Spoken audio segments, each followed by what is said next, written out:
There's way more to avenge. Whoa! 50 million souls living in this realm without much hope. Not too long ago, this kingdom was a golden state of hope. Yeah!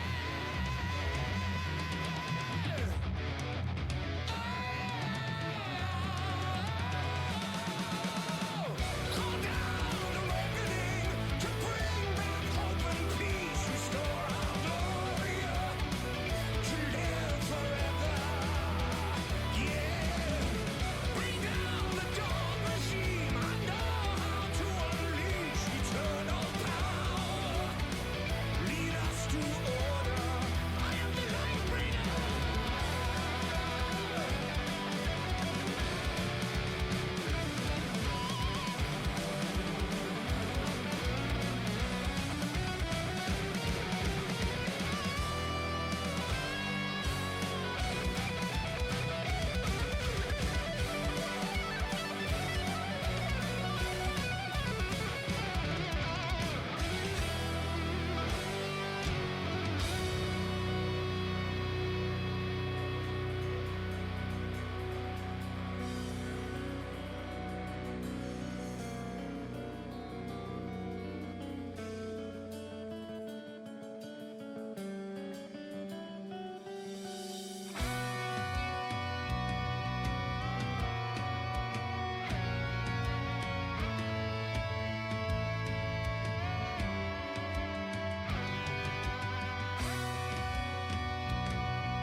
Call down the reckoning, bring back hope and peace, restore our glory to live forever.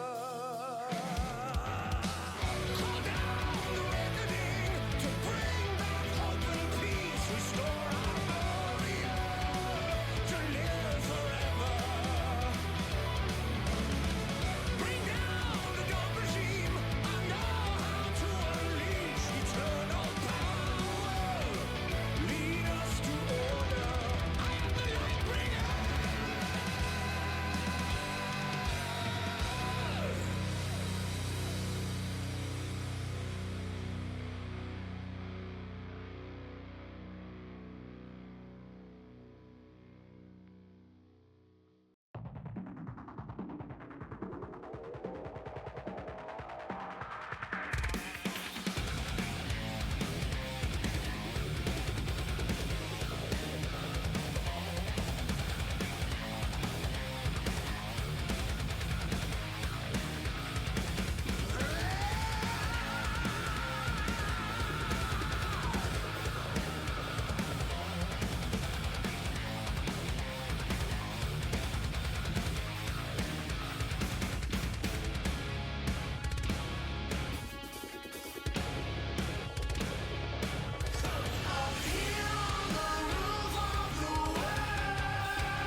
Long have we sought to ascend this place, a life of servitude to omens. The elders have promised us long before, with evil banished to the wastelands. Hands of the chosen will extend to us above the roof of this world. And distant voices calling for the final fight. We will answer with victory. Long have we fought for these lands, in the shadows and the stories of the promised light. Not to take our place beyond. Up here on the roof of the world. Up here on the roof of the world, where we are sworn to God no more.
Welcome back to Blue Water Platinum League. Today, we kick off the quarterfinals with a full best of 5 gauntlet as Conduit Omega faces off against Monkeys Inc. in a fight to keep their runs alive. I'm your host for the evening, Korak, joined by Chong on color and Loki on production. I did that wrong. It's Chong over here. Yeah, there you go. It's Chong over on the left side. Yeah, I mean, I'm real excited for this. Our last quarterfinals match after the bug that came out last week with WAS movement being added to League of Legends. Yeah. All the other ones have already been played except for this one, and I will actively be rooting against Monkeys Inc. because Glada called me Blecky, and I'm gonna say that here on cast. But we're already starting off with a banger because there will be no Seraphine or Soda bottom lane in this game, so very excited for that. But bans and picks coming through quick here. Mel being banned, Malphite banned, which is really strong jungle right now. Mel, even with the nerfs, is still extremely strong. Ziggs is pretty solid banned, but then Caitlyn, Seraphine, and Mbessa all banned away, and then we immediately get a B1 Ashe into a R1 and R2 Sivir Talia respectively. So already locking in both 80 carries for each side. I still think Ashe is very strong in the current meta. I think Sivir also is really good right now. Sivir's going to be a lot better once we do get those Season 16 updates with 200% crit straight coming back and stuff like this, where on hit's going to fall off a little bit. But then Nocturne going to be locked in here for Glada for the side of Monkeys Inc. So already going through this first pick and ban here for the best of 5 pretty quickly. And I've got to say, I'm a real big fan of Nocturne popping back in here. I don't get to see him too often, so I'm always excited. And it does make sense. We're going to see a couple of weird picks here in the meta early on, because this is going to be the best of 1 of a full 5 series, or hopefully a full 5 series, which means we need to conserve a lot of those meta picks. I'm getting word from Prod, maybe it's not a best of 5. I don't know what the was for either way, but when we're looking at this, we're going from the Ashe to the Nocturne to the Nautilus. I do like this combination. I do like this setup. There's a lot of lockdown and absolute murder when it comes to Nocturne. The ability to turn off the lights and knock people down is super great. But we do have a global here in the response, or I guess to start off with, which is Talia. Talia can respond if we know where that's going to be at. And I also like the follow up there too. We've got a Melio, who I haven't seen in quite some time as well. They sort of seem to have fallen by the wayside in a couple of matches and a couple of leagues. So I'm happy to see them showing up back up here. First couple of bands look like are going to start with the Gwen, Chong. Yeah, I'm kind of surprised Milio isn't as popular as he is right now. I think Milio is a really strong support, probably the best enchanter right now.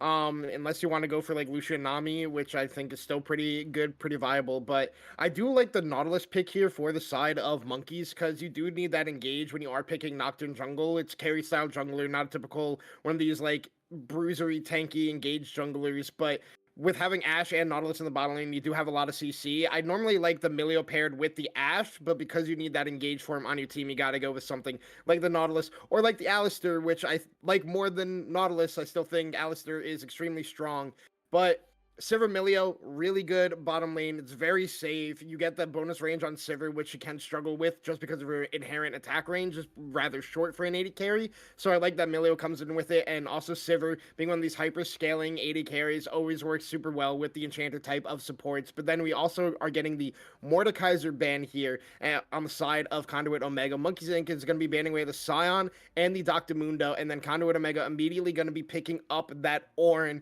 as an engage option for their team and potentially saving jungle for R5, but with a lot of changes, this could be an Ornn jungle, an Ornn goal, if you will. So I do think Ornn jungle is extremely strong. You start the game with your 1 health potion, whatever starting jungle item you want, you get a sweeper, and then you just don't recall until you die, because you can build items at a base and you have enough mana regen after, I think it's the level 9 mark or level 7, you basically just clear every single camp in about 30 seconds. So it is extremely strong in the jungle. And similarly to Nocturne, you kind of have a semi-global ult with that Ornn Horn. You can basically gank from the middle of the river in mid lane or top lane. But then we get the Ryze pickup in the mid lane here. Shen picked up for the top lane. Nocturne, Shen, really good combo. You just get the submarine that Nocturne onto the back line.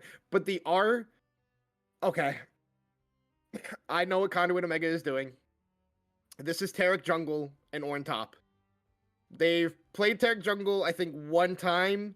so far in BOL with all the roster swaps that they have. I say roster swaps, just people switching positions, but they have played Taric jungle before, and they're going to be bringing it out here in game number 1 in this series. I gotta say, I thought I got some flashbacks for this because the meta for an uncomfortable amount of time was to put the Taric in the mid lane and just allow the jungler to come in there and steal a whole bunch of stuff and pick up a bunch of kills. So hopefully it's not gonna be that. I have never seen Taric jungle, but you know, at some point anything can work. There's a lot of weird stuff inside the jungle right now. Aatrox is very strong in the jungle, and Bessa is very strong in the jungle. You mentioned the Ornn, so there's a lot of crazy shenanigans going around with that, and it seems like the meta is also pushing everyone towards these level 6 junglers, right? Nocturne being a good example of it. You know, you can also have Gwyn right there too. It seems to really favor that, where you spend some time building up and then start the fighting about level 6. I do like, though, when we're looking at the overall team here for Conduit, even if this is Taric jungle, I can still see an angle for it working, especially with the Ornn. Ornn's got the dash in conjunction with Taric's stun, and if they're able to lock down the Shin's just going to have a hard time going absolutely anywhere. Plus, Taric's ult always does an insane amount of help that absolutely mitigating just pure damage. So I like what they're going for with that. And when Conduits, when I look at them a little bit further too, they also have a lot of scaling, right? Not that Ryze can't scale on the other side, but between the Sivir, who is a super hyper carry at about, 4 items, and then between the Ornn, they've got a lot to look forward to. And I do think they have something to transition them from that scaling that they want to those early games. And I think Talia can be a good answer for that, and maybe Taric for the subversion of the expectations. With that being said, though, we're going to roll into a small little bitty break. Don't go anywhere. We'll be right back.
Alrighty, everybody, here we're going into game number 1, the kickoff between Monkeys Inc. and Conduit Omega. Monkeys sitting on blue side, Conduit in the red. I doubt we're going to get too much shenanigans to start with, although we do have a Nautilus, so there's a good chance we get a cheeky hook starting us off, Chong.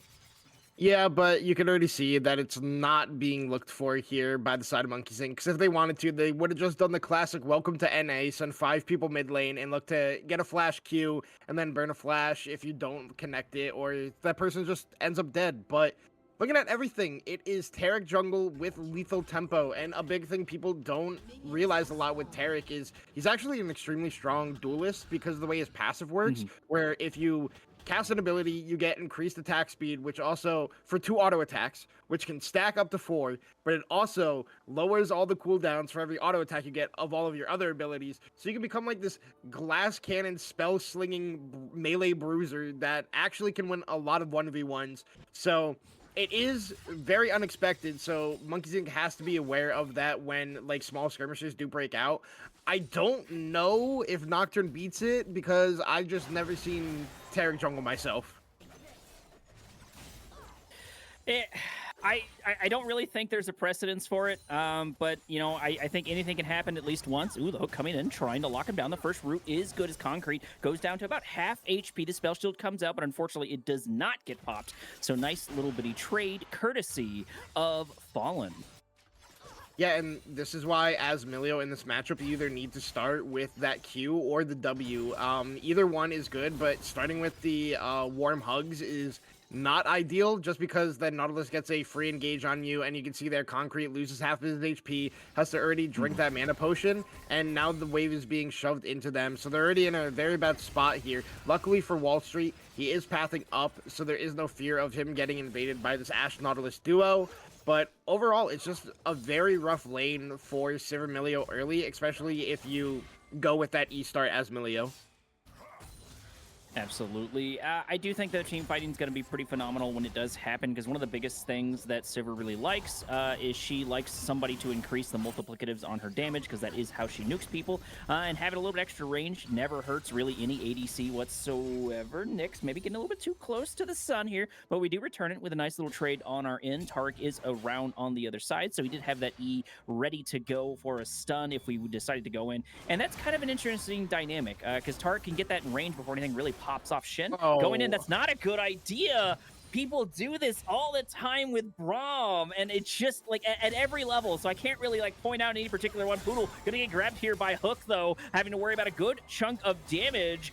Ashe already starting off really, really strong. This trade is just absolutely phenomenal for them. Concrete walking a little bit too close, having to blow the heal to keep them alive with just such a small little bitty engagement. But to go back to Conduit, to go back to the Ornn, picking up that early kill, I think people forget about the early skirmishing power of that Ornn, as I call him Braum, of that Ornn.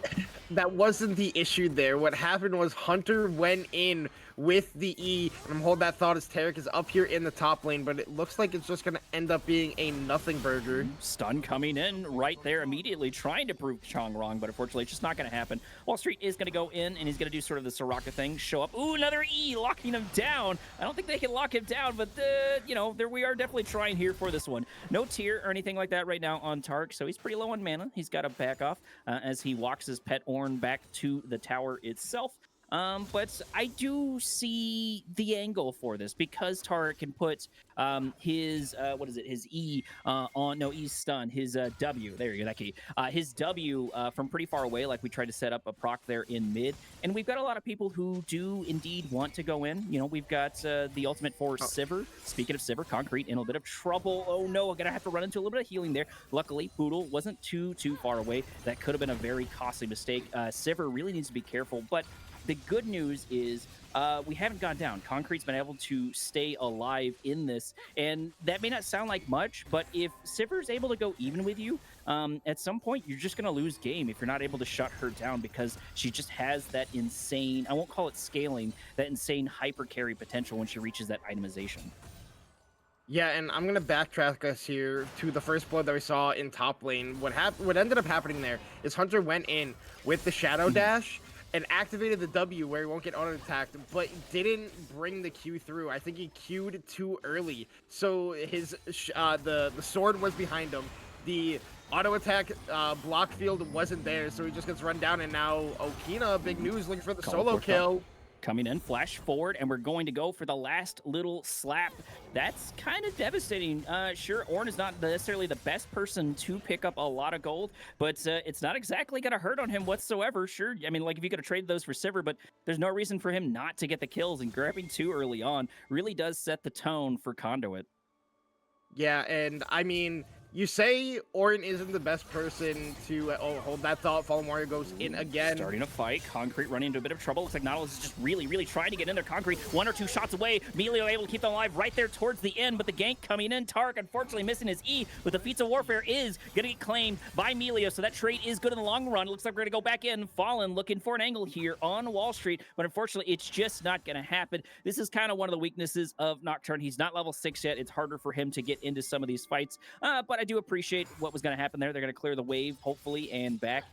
This does set them up in a decent position to try to grab the early Drake if they want to. But, you know, if I was them, I'd be looking more to deny the Void Grubs coming up.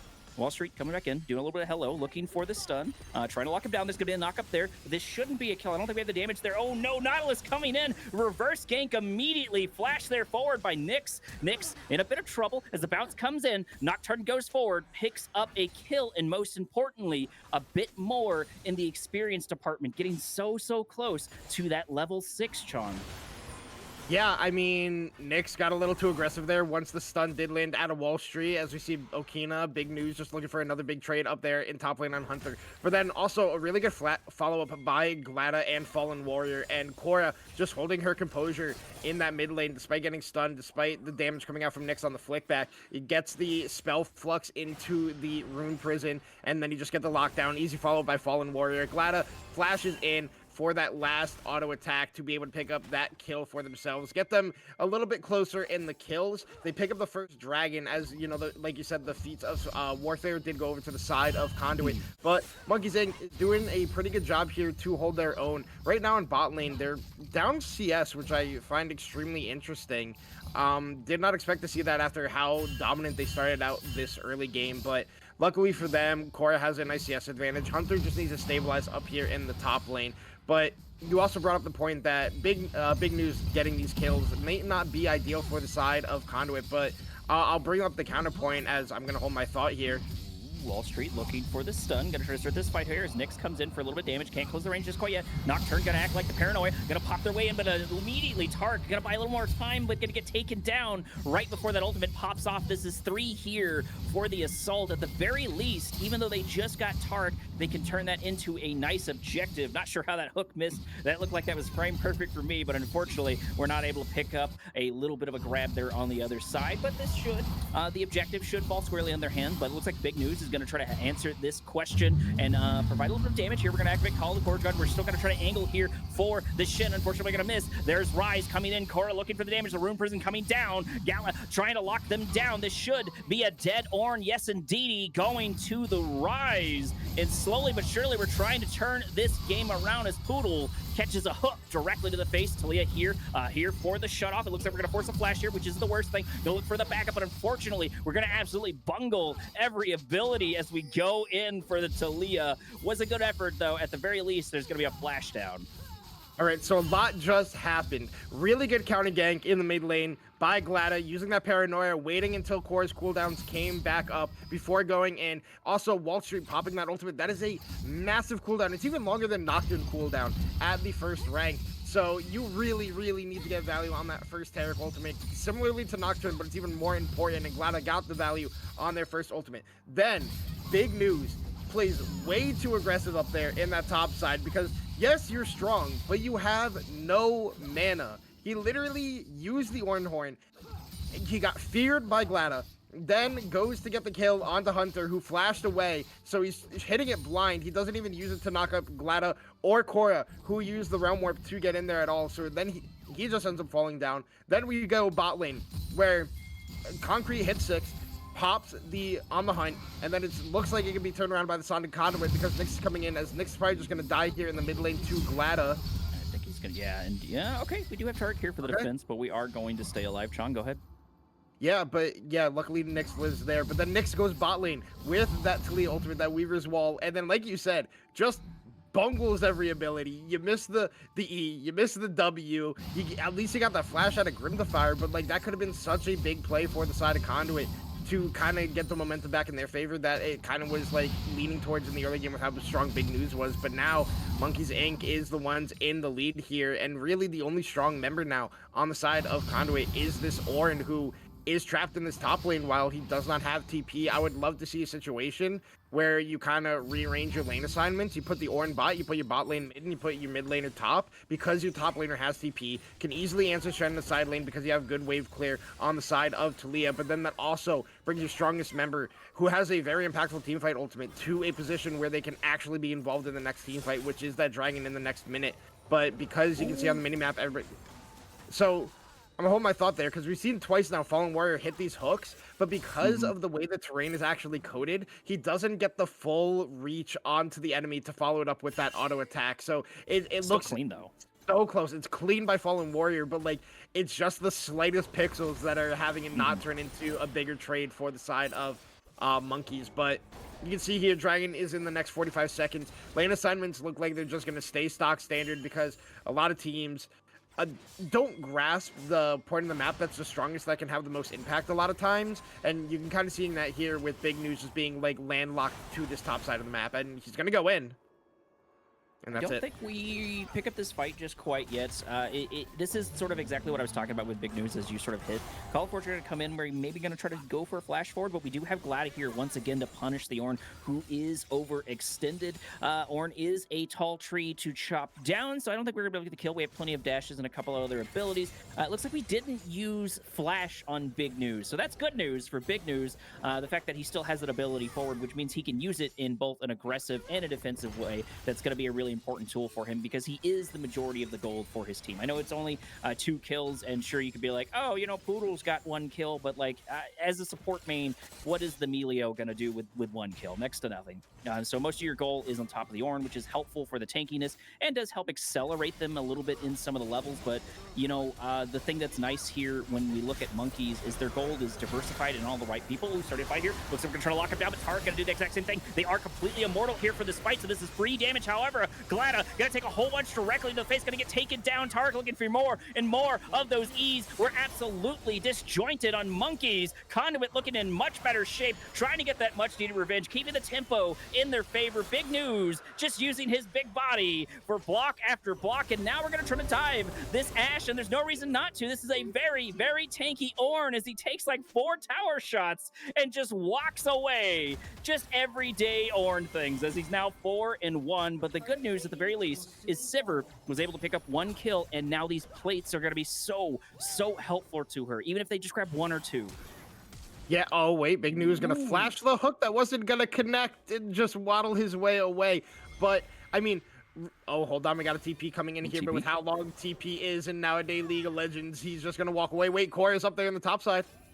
No, he's fine. We're still trying to chase down Big News. If we do not get this kill, this is going to be a lot of resources spent. However, if we're able to get it, this would be a nice shutdown, and I just don't think we're going to happen. That's a lot of wasted time, unfortunately, for them, which I don't think, you know, bot lane can really afford, and especially because this gave time for Sivir to not only back, but make their way about halfway back too as well, and so that's going to be also something that they're going to play into, and you got to keep in mind, one of the really nice things on Sivir is her wave clear. And sure, we don't have Void Grubs, which would have been nice for her to pick up, because then you would pair, you know, the wave clear with a little bit of extra damage on that one. But she's still very solid at applying that pressure constantly throughout the game, and it only gets stronger as time goes on. So her being mid lane, essentially by herself, isn't the worst thing. I think this is a good opportunity for Melio to look for a couple of roams and help out the rest of the team. Sivir is pretty decent at defending themselves, especially still having the flash and the spell shield. We don't have cleanse anymore, which is an important resource down, but if we play our cards right and we just play back, we essentially take the Malzahar route, we just get free farm and we can roam on the support.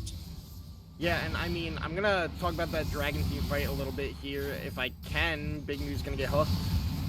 cannot, and we're going to lock him down, but killing this Oran's going to be so hard to do. Call of the Forge God come in. This is a very calm and collected Big News. He's pretty used to this news, as he does take a bit of damage here between most of the stuns, but I think he comes out on top despite all of that damage. Ash into the Talia. A little bit to watch out for. It looks like Tark's going to pop down the W on the other side as Gleda comes in, trying to lock him down. There is at least one stun, trying to buy a little time, but we got so much health regen on this Nocturne. Nocturne ultimately going to get taken down. The arrow, unfortunately, is going to miss. That would have been a kill if we were able to grab it. Now Cora maybe in a little bit of trouble. Looks like it's going to turn around immediately on the Nautilus, but Nautilus will be very hard to pin down Talia there to block off the escape. And this, nope, Shen goes forward. Look at that, so close to going down. And I'm glad Fallen missed that hook, because that would have probably have been his death. I think Talia's kit was back up and ready to go.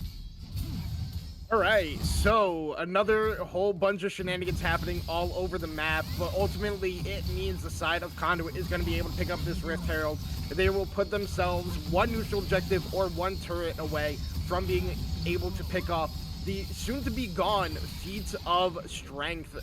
But, I mean, yeah, Concrete played that really well, kind of just playing on the edge there. So much healing is actually in this team comp that is kind of hidden between both Milio and Tarek. Like I said, Tarek, with his passive, you can constantly be getting these super low cooldowns, and you can just be spamming these Qs. Like, Tarek is my favorite support when you want to take a 20-minute Baron, because you just put your W on your backline, you tell your two backliners to stand next to each other, you and your three frontliners stand next to each other while you auto the Baron, and you basically are full health while taking Baron. And we kind of saw it in that team fight where Concrete got extremely low from Glada, and it just didn't matter because there was just not that final tick of damage to be able to put it through, and then Concrete was able to play with confidence, step forward, and look to try to pick up those kills on both Cora and onto Hunter when he did come in there. But I mean, the side of Conduit is starting to play with the pressure that they do have extremely well. We saw all the way back to that Dragon fight for Dragon number 2, where Big News walks all the way down and is impactful in that team fight. And let alone,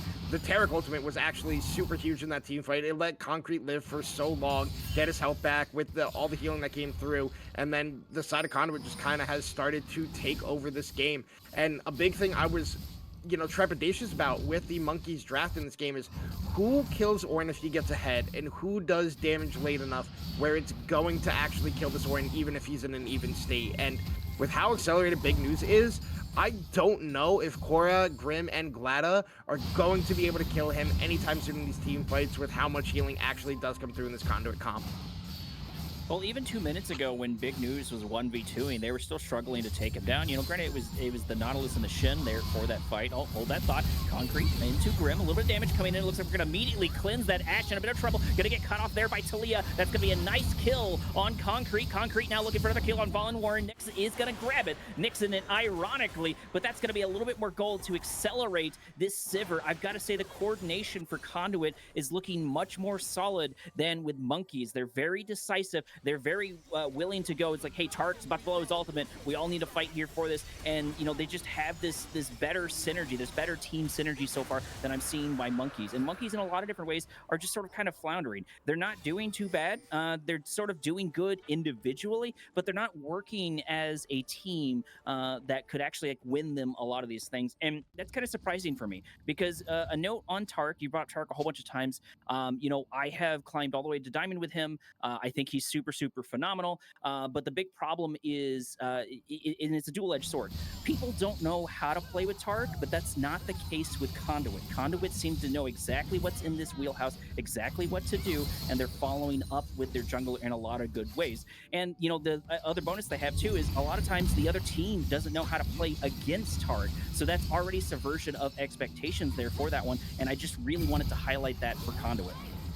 Yeah, and I mean, I think that's credit to Wall Street. I've watched this guy play for the last couple seasons. I've played with some of these guys before, and he is a very vocal player. And, I'm going to hold that thought, as Wall Street actually might be in a little bit of trouble here. Glad I'm going to take some damage. Redemption coming down, providing a little bit of buffering. We should be able to take down the Tark. He's going to activate the ultimate, buy us a little time. But unfortunately, we're going to get roots and stuns and not be able to get that. Ash going to drop her arrow down. Nocturne going to go back in. Glada looking for the angle. Wall Street going to get pulled right back in. This is a little bit unfortunate as he gets taken down. That's a little devastating. The nice thing is there's not a big objective up just quite yet. I don't think we've got AutoCon. It might be coming up here in a couple of seconds. I always forget exactly when it starts, but we should get AutoCon here soon, but I don't think Monkeys can respond while Tarek is down. Maybe they're going to prove me wrong right here. All right, they're already proving me wrong. They're going for the SantaCon. Yeah, I mean, that was a big play by the side of Monkeys Inc., able to kill the Rift Herald before he got that second charge, so Wall Street was stuck in a very bad position, and then they just kind of slowly whittle him down with all the CC that can actually come out and the slows, and then eventually he does flash, use that Cosmic Radiance, they walk away as Nyx gets hooked here. Nyx doesn't need to get hooked, but we've got a bit of defense here. We've got Poodle for the response. Autocon's still going to get targeted down. It is finally going to fall to pieces. It does cost them an ADC as Talia goes in. Now Concrete is here. This could be a nice triple kill. There it is. Nice knock up there by Talia. Able to pull two of them. We go from Autocon immediately into the dead TP in, but are we going to be able to get out? Big news is here. Another massive knock up by Talia, locking them down. Triple kill on the Sivir, looking for the quad, but unfortunately it's not going to happen, even though the Autocon went to Monkeys. Conduit came out ahead. We may have gotten the Autocon, but at what cost? Because you just lost your entire team. You're going to lose 2 turrets off of this play. You give over a quadra kill to the Sivir, and it feels like the Autocon was for naught. I mean, it's similar to what just happened to Wall Street. Grim the Fire basically does the same thing. Oh no, the Ricochet! Glada going in, trying to look for an angle here on Concrete, but we have got a lot of peeled Poodle with the shield and the healing. Concrete has not had a chance to reset as the Nautilus ult comes in. We're trying to buy a little time here on Big News. Big News doesn't even need it as he goes in, picks up a kill there on the Ashe. Monkeys was out, but they immediately went back in, giving it another 3 kills to Conduit. That's really unfortunate. I do appreciate the thanking, but stop digging your hole deeper, Conduit, or sorry, Monkeys. Oh man, it feels so bad. Monkeys are just constantly trying to force just a little bit too much. Like, you could just let the turret fall at that point. Korra walks too far up. They think they have the kill on the Big News, but Wall Street stopped hitting mid lane turret, sprints all the way bottom lane, gets there to keep Big News alive. And then, like I mentioned many times before, the amount of healing that you get from this Milio and this Tarek combo just keeps Big News upright, and they are not able to take down this extremely fed Ornn. And on top of that, Concrete gets another kill with the Ricochet. Now sitting at 6-8-1 on this Sivir, has the IE upgraded already, has the Yuntals, already has that last Whisper, and it feels very hard now as the side of Monkeys to be able to play the team comp you drafted because of how the early game went, because you need this Nocturne to get ahead, because you need to be kind of even in the bot lane, or your Ashe needs to get a lead over this Sivir to like actually be impactful in this, and then kind of just like the level 1 into like the first blood that happened top lane with Hunter going in and kind of messing up his combination, and then that snowballed Big News into being this giant Ornn. It just feels extremely hard with the comp that Monkeys Inc. has drafted to kind of chunk through these what feels like forever full health bars on the side of Conduit Omega.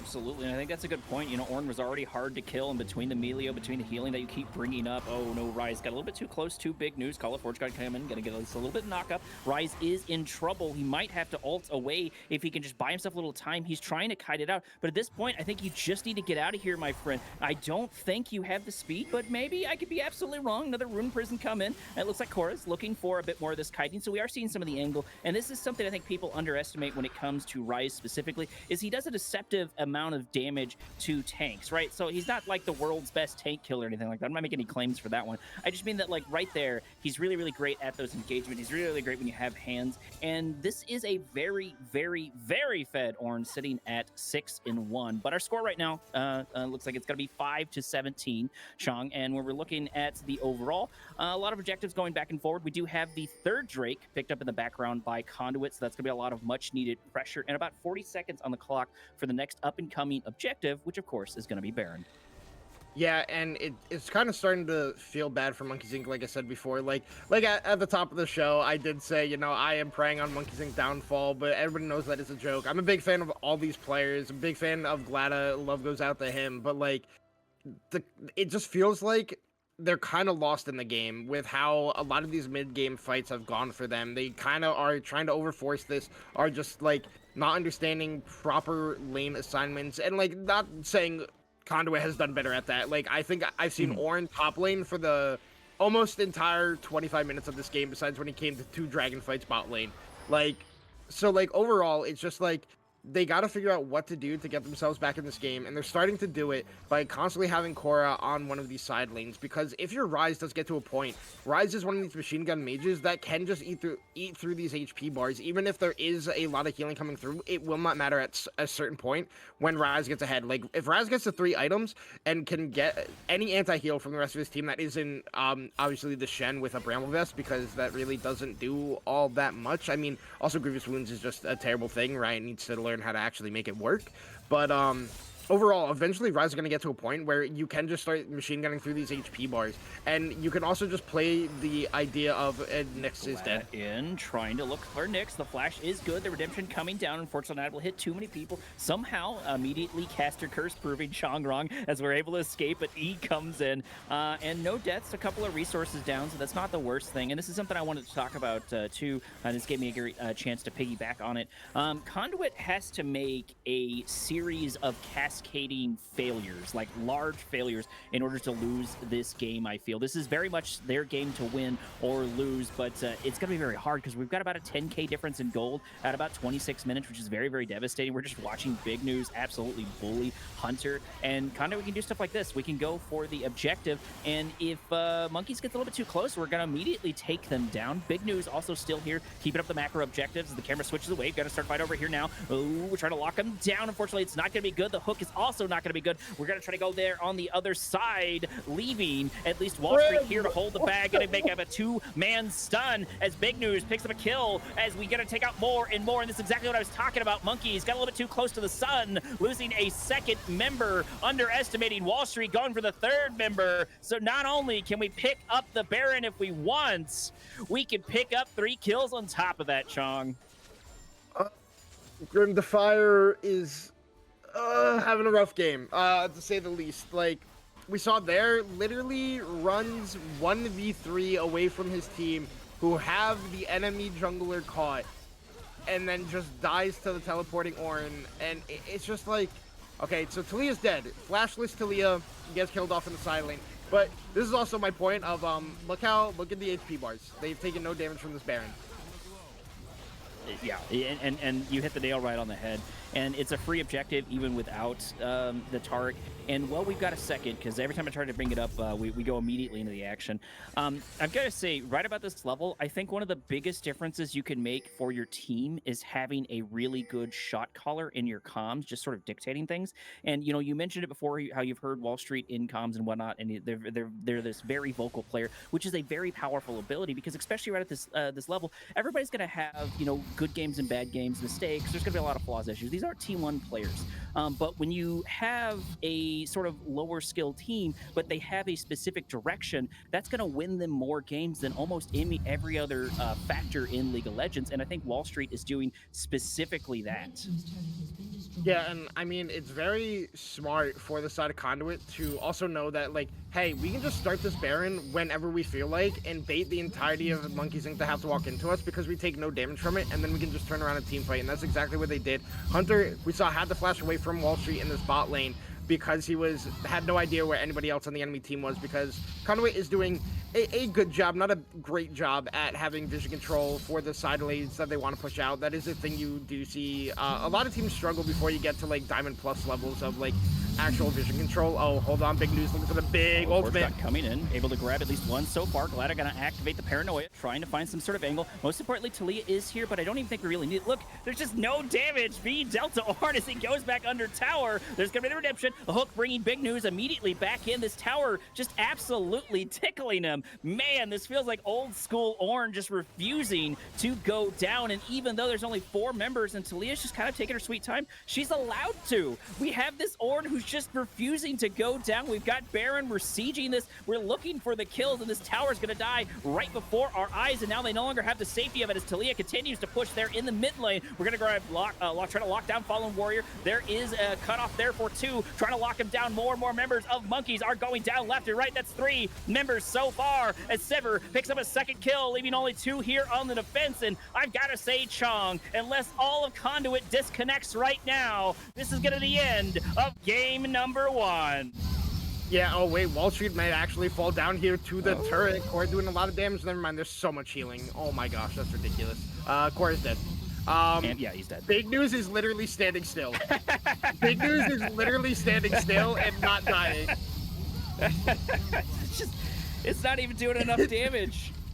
He's letting if Grim she- farm the damage stats.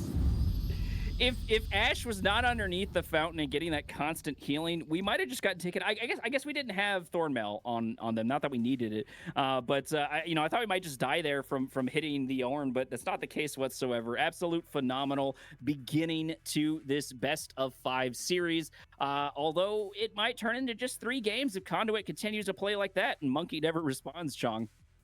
Yeah, and I mean, this is kind of just like a Conduit hyper-specific comp.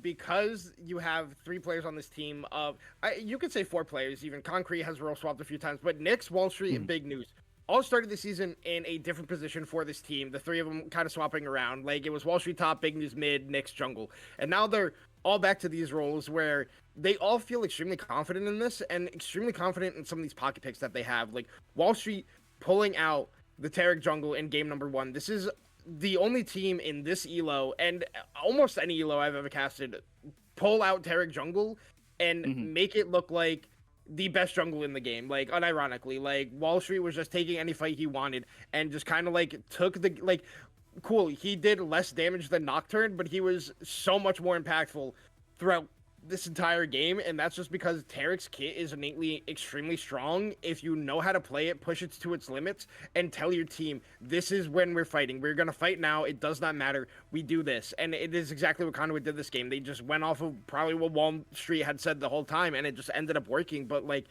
I think Monkeys is a very solid team. I just don't think they were expecting the R5 Taric, and it kind of made their draft absolutely... Like, I hate to say it, kind of made their draft dog shit. Like, because, like, how are you actually going to cut through these HP bars in the end game? Like, maybe if Big News didn't get super far ahead in the early game and, like, Grim was, like, more even in this game, you have an actual chance to be able to get through these HP bars. But, like, hindsight 50-50. But I think Monkeys is a team that can bounce back from this and will have a better plan coming in, especially now that they don't have to worry about that kind of, like, monkey wrench of Taric jungle.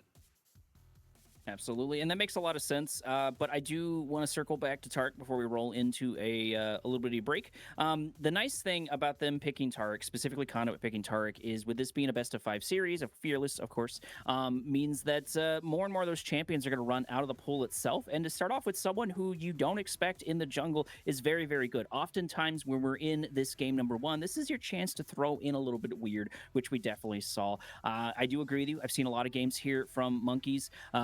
I do think that they're very, very solid. They just need to sort of gather themselves and get back into it for game number 2, which oftentimes we do see a turnaround. We do see a tempo shift in that game number 2, but we won't know until we get there. Give us a couple of minutes, everyone. Run to the restroom, grab yourself some refreshments. We're going to run through maybe an ad break, and we'll be right back.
worlds colliding, only one will take it all.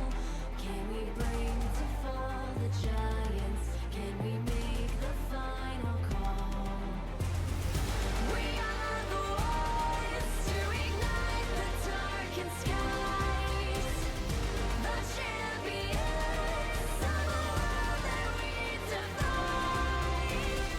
A solar ray of the few who rise up high, and we all fight at the last light.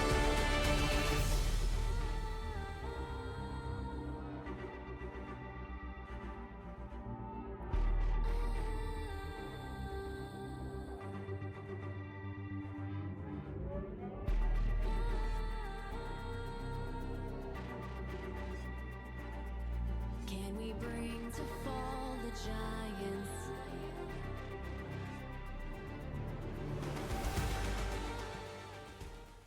Alrighty, everybody, we're back rolling into game number 2, and it sounds like Chong has immediately lost his headphones, having to unplug it immediately as we start off.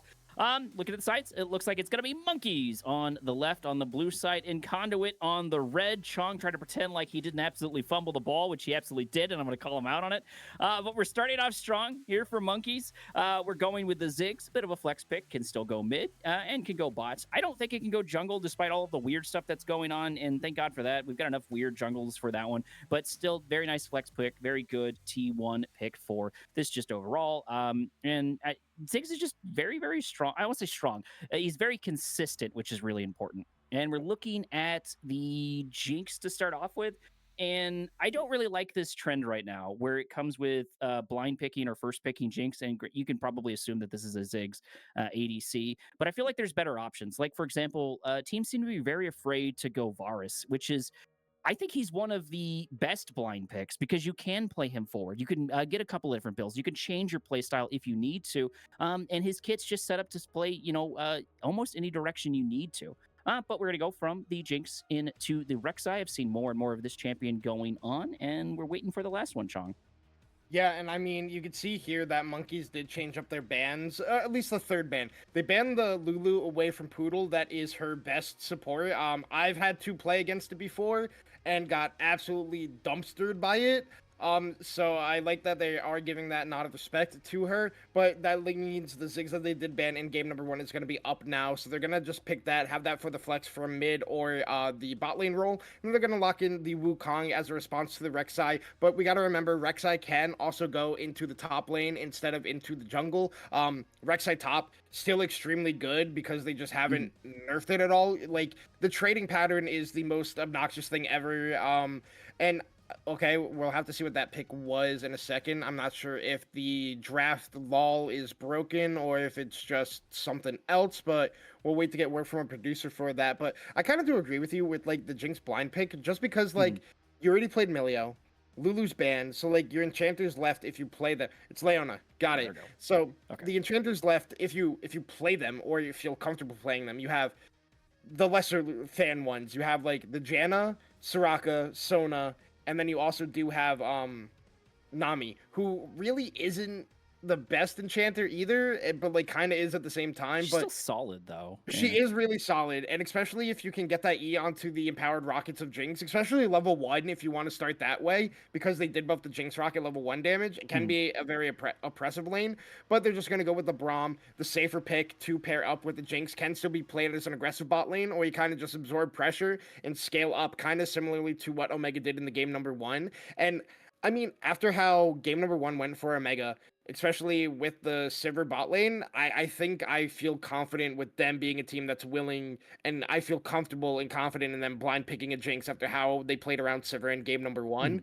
But obviously, comp is going to be completely different. You're not going to have the bonus healing that's coming from Taric. You don't have any healing so far to keep this Jinx upright. So, like, if you get that Solar Flare into Cyclone, into Mega Inferno Bomb combo, you're probably just going to get one popped as concrete on this Jinx. But, like, his positioning was actually extremely good in game number one. I think he played it well, really like pressing the limits on the Sivir, who has a shorter range, stepping up as far as he could without worrying about Mhm. a turnaround of any engaged, sidestepping a lot of abilities. Played really well, so I think he's going to be fine on this Jinx. But I think Monkeys is drafting a lot more solid now. You have an identity as this team comp. We are going in. We have Wukong going in, Leona with the ult, Ziggs to follow up the damage. Now you need another source of damage somewhere, whether it's your mid laner or your top lane being one of those other carry threats. You could even draft two carry threats here with the comp that Monkeys has drafted, similar to the side of Conduit Omega.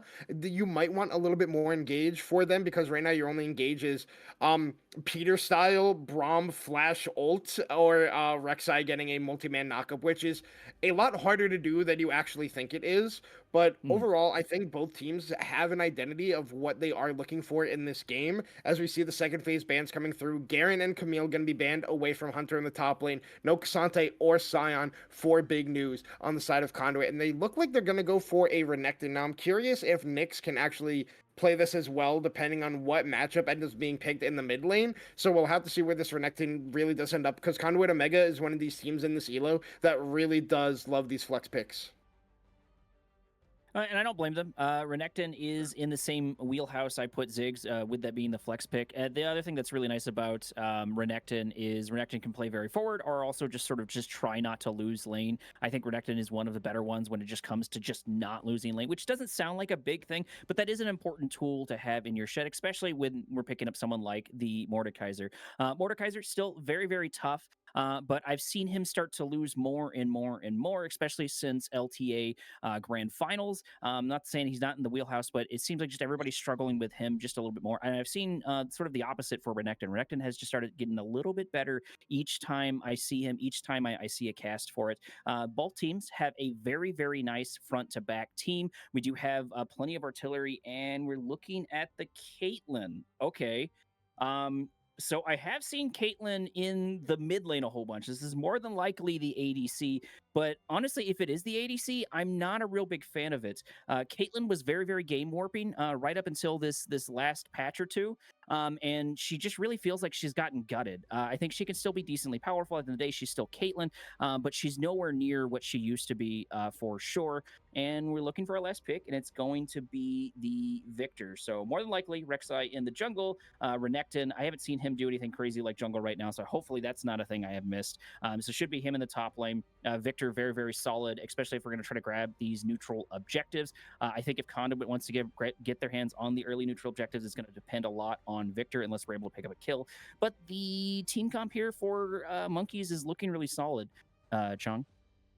Yeah, I'm just not a fan of the Caitlyn pick. You were talking about it, how she's game warping. Even like if she isn't, I still don't like. Even if she was still really strong game warping style Mhm. of AD carry, I don't like the pick in this specific bot lane matchup because Jinx can match her range with those rockets, and you want Caitlyn to have a super strong lane where you are just constantly pushing forward and doing so much poke damage that your enemy lane has to recall, and you get these free turret plates and you get this free CS.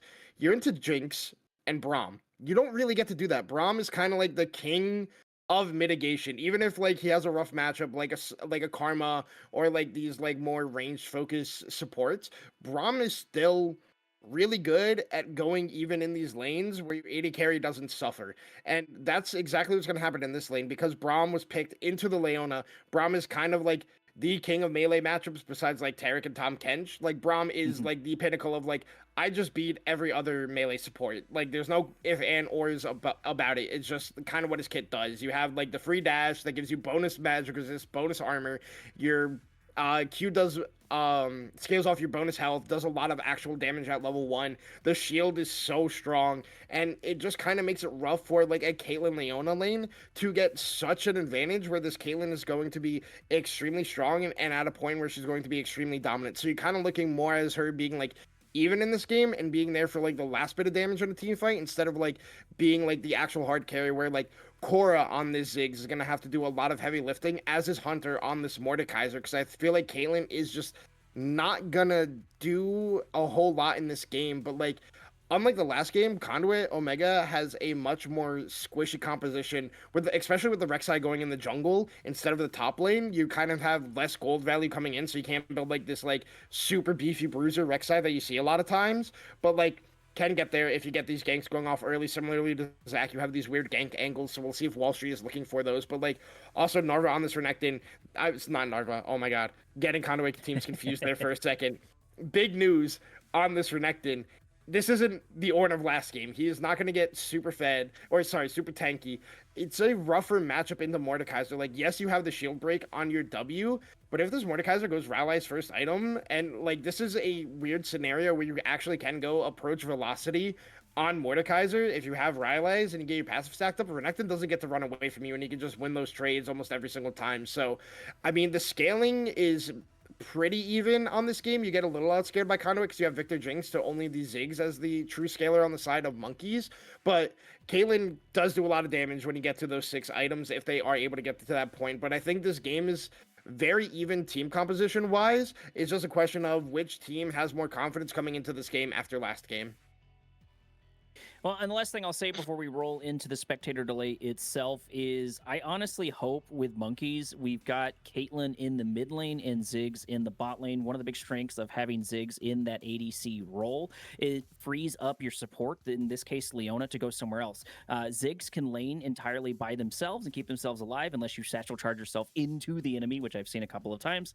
But Ziggs is very good at keeping themselves alive, and that'll free up Leona to go check out some of the other lanes. So it'll stop not only Caitlyn, but also the Leona from running into a matchup that they don't want and give them a lot of freedom and mobility. But we won't know until we roll into the game itself. Give us a few minutes and we'll be right back.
Hello and welcome back to game number 2 between Monkeys Inc. and, of course, Conduit Omega. Conduit on the red side starting off strong with a game number 1 lead, bringing them into this match with 1 point.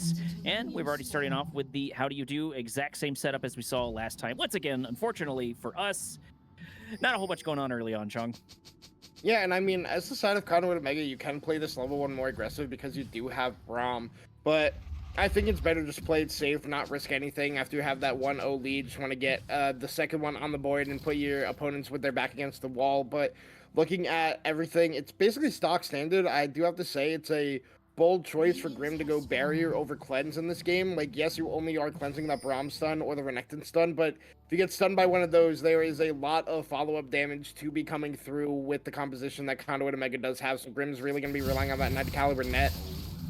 Grim gonna take a stun directly to the face. We might already be down here on the Caitlyn. That's really unfortunate as the rockets continue to come in by concrete. That's gonna be the barrier. That's gonna be a Q. Just one more shot, and oh no, we just walk right into it. Why didn't we ward? Why didn't we walk away? Why did we stand in that exact same spot? That's just an absolutely awful spot to stand in. You can see nothing as they're coming in, and we still had a flash available. So like I said, it was a bold decision not to go Cleanse. The barrier did not help him there. I mean, even if he did flash, like, he tried to, like, hold on to it, but, like, if you flash early, you get probably both flashes or they just back off and you get to live. But if you flash late, you're gonna get followed by concrete and it's still gonna go down. But, I mean, that is just not a good, like, I guess, bright side, he proc the first strike. I mean, that's just rough. Like I said, you want, when you draft Caitlyn, you want to go super aggressive in this lane, get a giant lead, and that is just not the way to start it off. Absolutely. You cannot forget how powerful that Braum passive is. We mentioned that there's a couple of champions that still try to go for the invade, still try to go for those cheeky level 1s, and Braum is definitely one of those. So not having the tools, not having the awareness, just really found lacking in that first little setup, and we lost a wave. We allowed Jinx to get some early damage on the tower and just lose level 2 entirely. So things are going to be even harder for the Caitlyn in bot lane. I can't imagine things are going to go well without some help. Yeah, I'm also kind of shocked that Concrete didn't go for an early base there after getting that wave shoved in, because you have that 300 gold, you have the whole first wave, so you can get boots and a longsword at that point.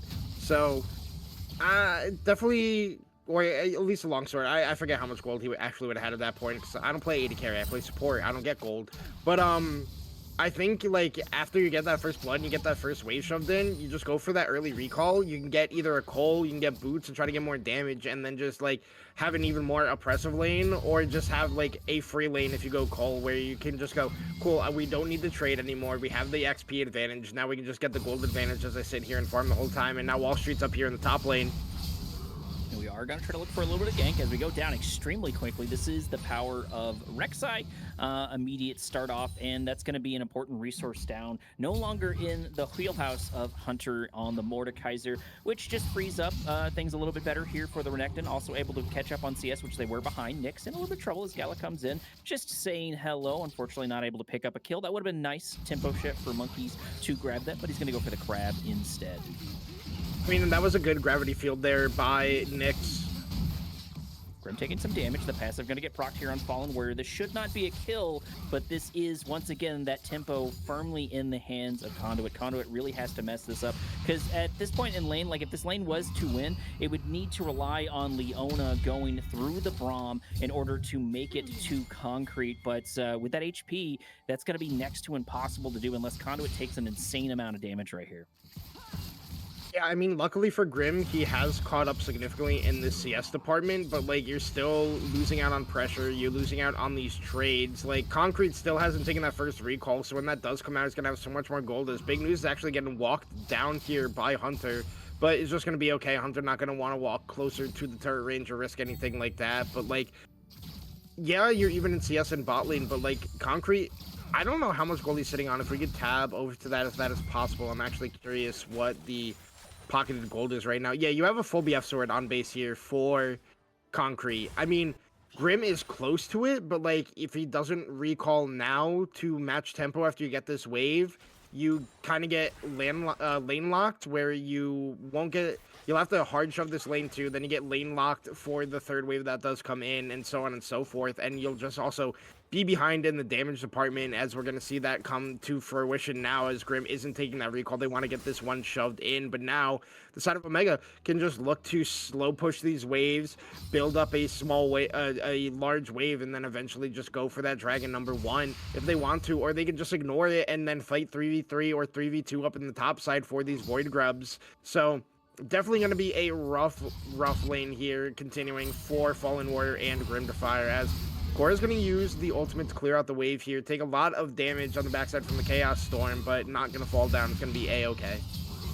Big news, looking for a fight here with Hunter. Gonna go back and forth. We do have level 6 on each side. We can activate the Death Realm if we want to. Galata gonna run into Poodle inside the jungle. Once again, another hello from the jungler that does make a lot of sense. But Conduit should be happy to sort of just continue to play this slow like they were before. They do have a couple of little bitty advantages that continue to stack up. Like, for example, the Renekton is about 10 CS up, so that's about 100 gold difference between the two. But the big thing is you've still got to watch out for Mordekaiser. Mordekaiser's still very, very scary. We do still have that Death Realm, but it looks like Wall Street spent a lot of time up there. Speaking of time, it looks like Galata may be looking for something to happen here, although we are not level 6. We don't have that Cyclone if we want a fight to start, which is going to be an important tool for delaying Concrete. He's going to see that, and of course, he's going to back off and reset. Hitting that level 6, though, should be a good tempo shift, hopefully, for Monkeys.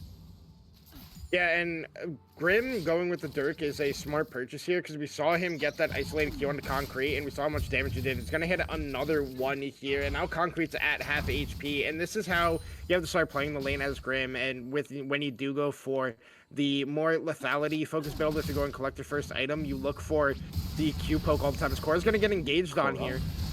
We're going to start a fight over here. We do have opportunities to get out. That satchel charge is still very powerful. That's going to be the second time they tried to get out. Leona going in, going on Concrete. Concrete getting so close to going down. Caitlyn still is up, but we do not have 6 just quite yet. We just still have Braum here on the table. But if Fallen Warrior is able to get in there one more time, that will be dead Concrete. Wall Street going in, going to flash forward, at least for a knock-up. Fighting here with the Ziggs. Is going to pop out on the other side, but ultimately going to take it down. Now Glada going for a little revenge there on Monkeys. But unfortunately, Victor is so hard to dive into when we have that arena to slap down.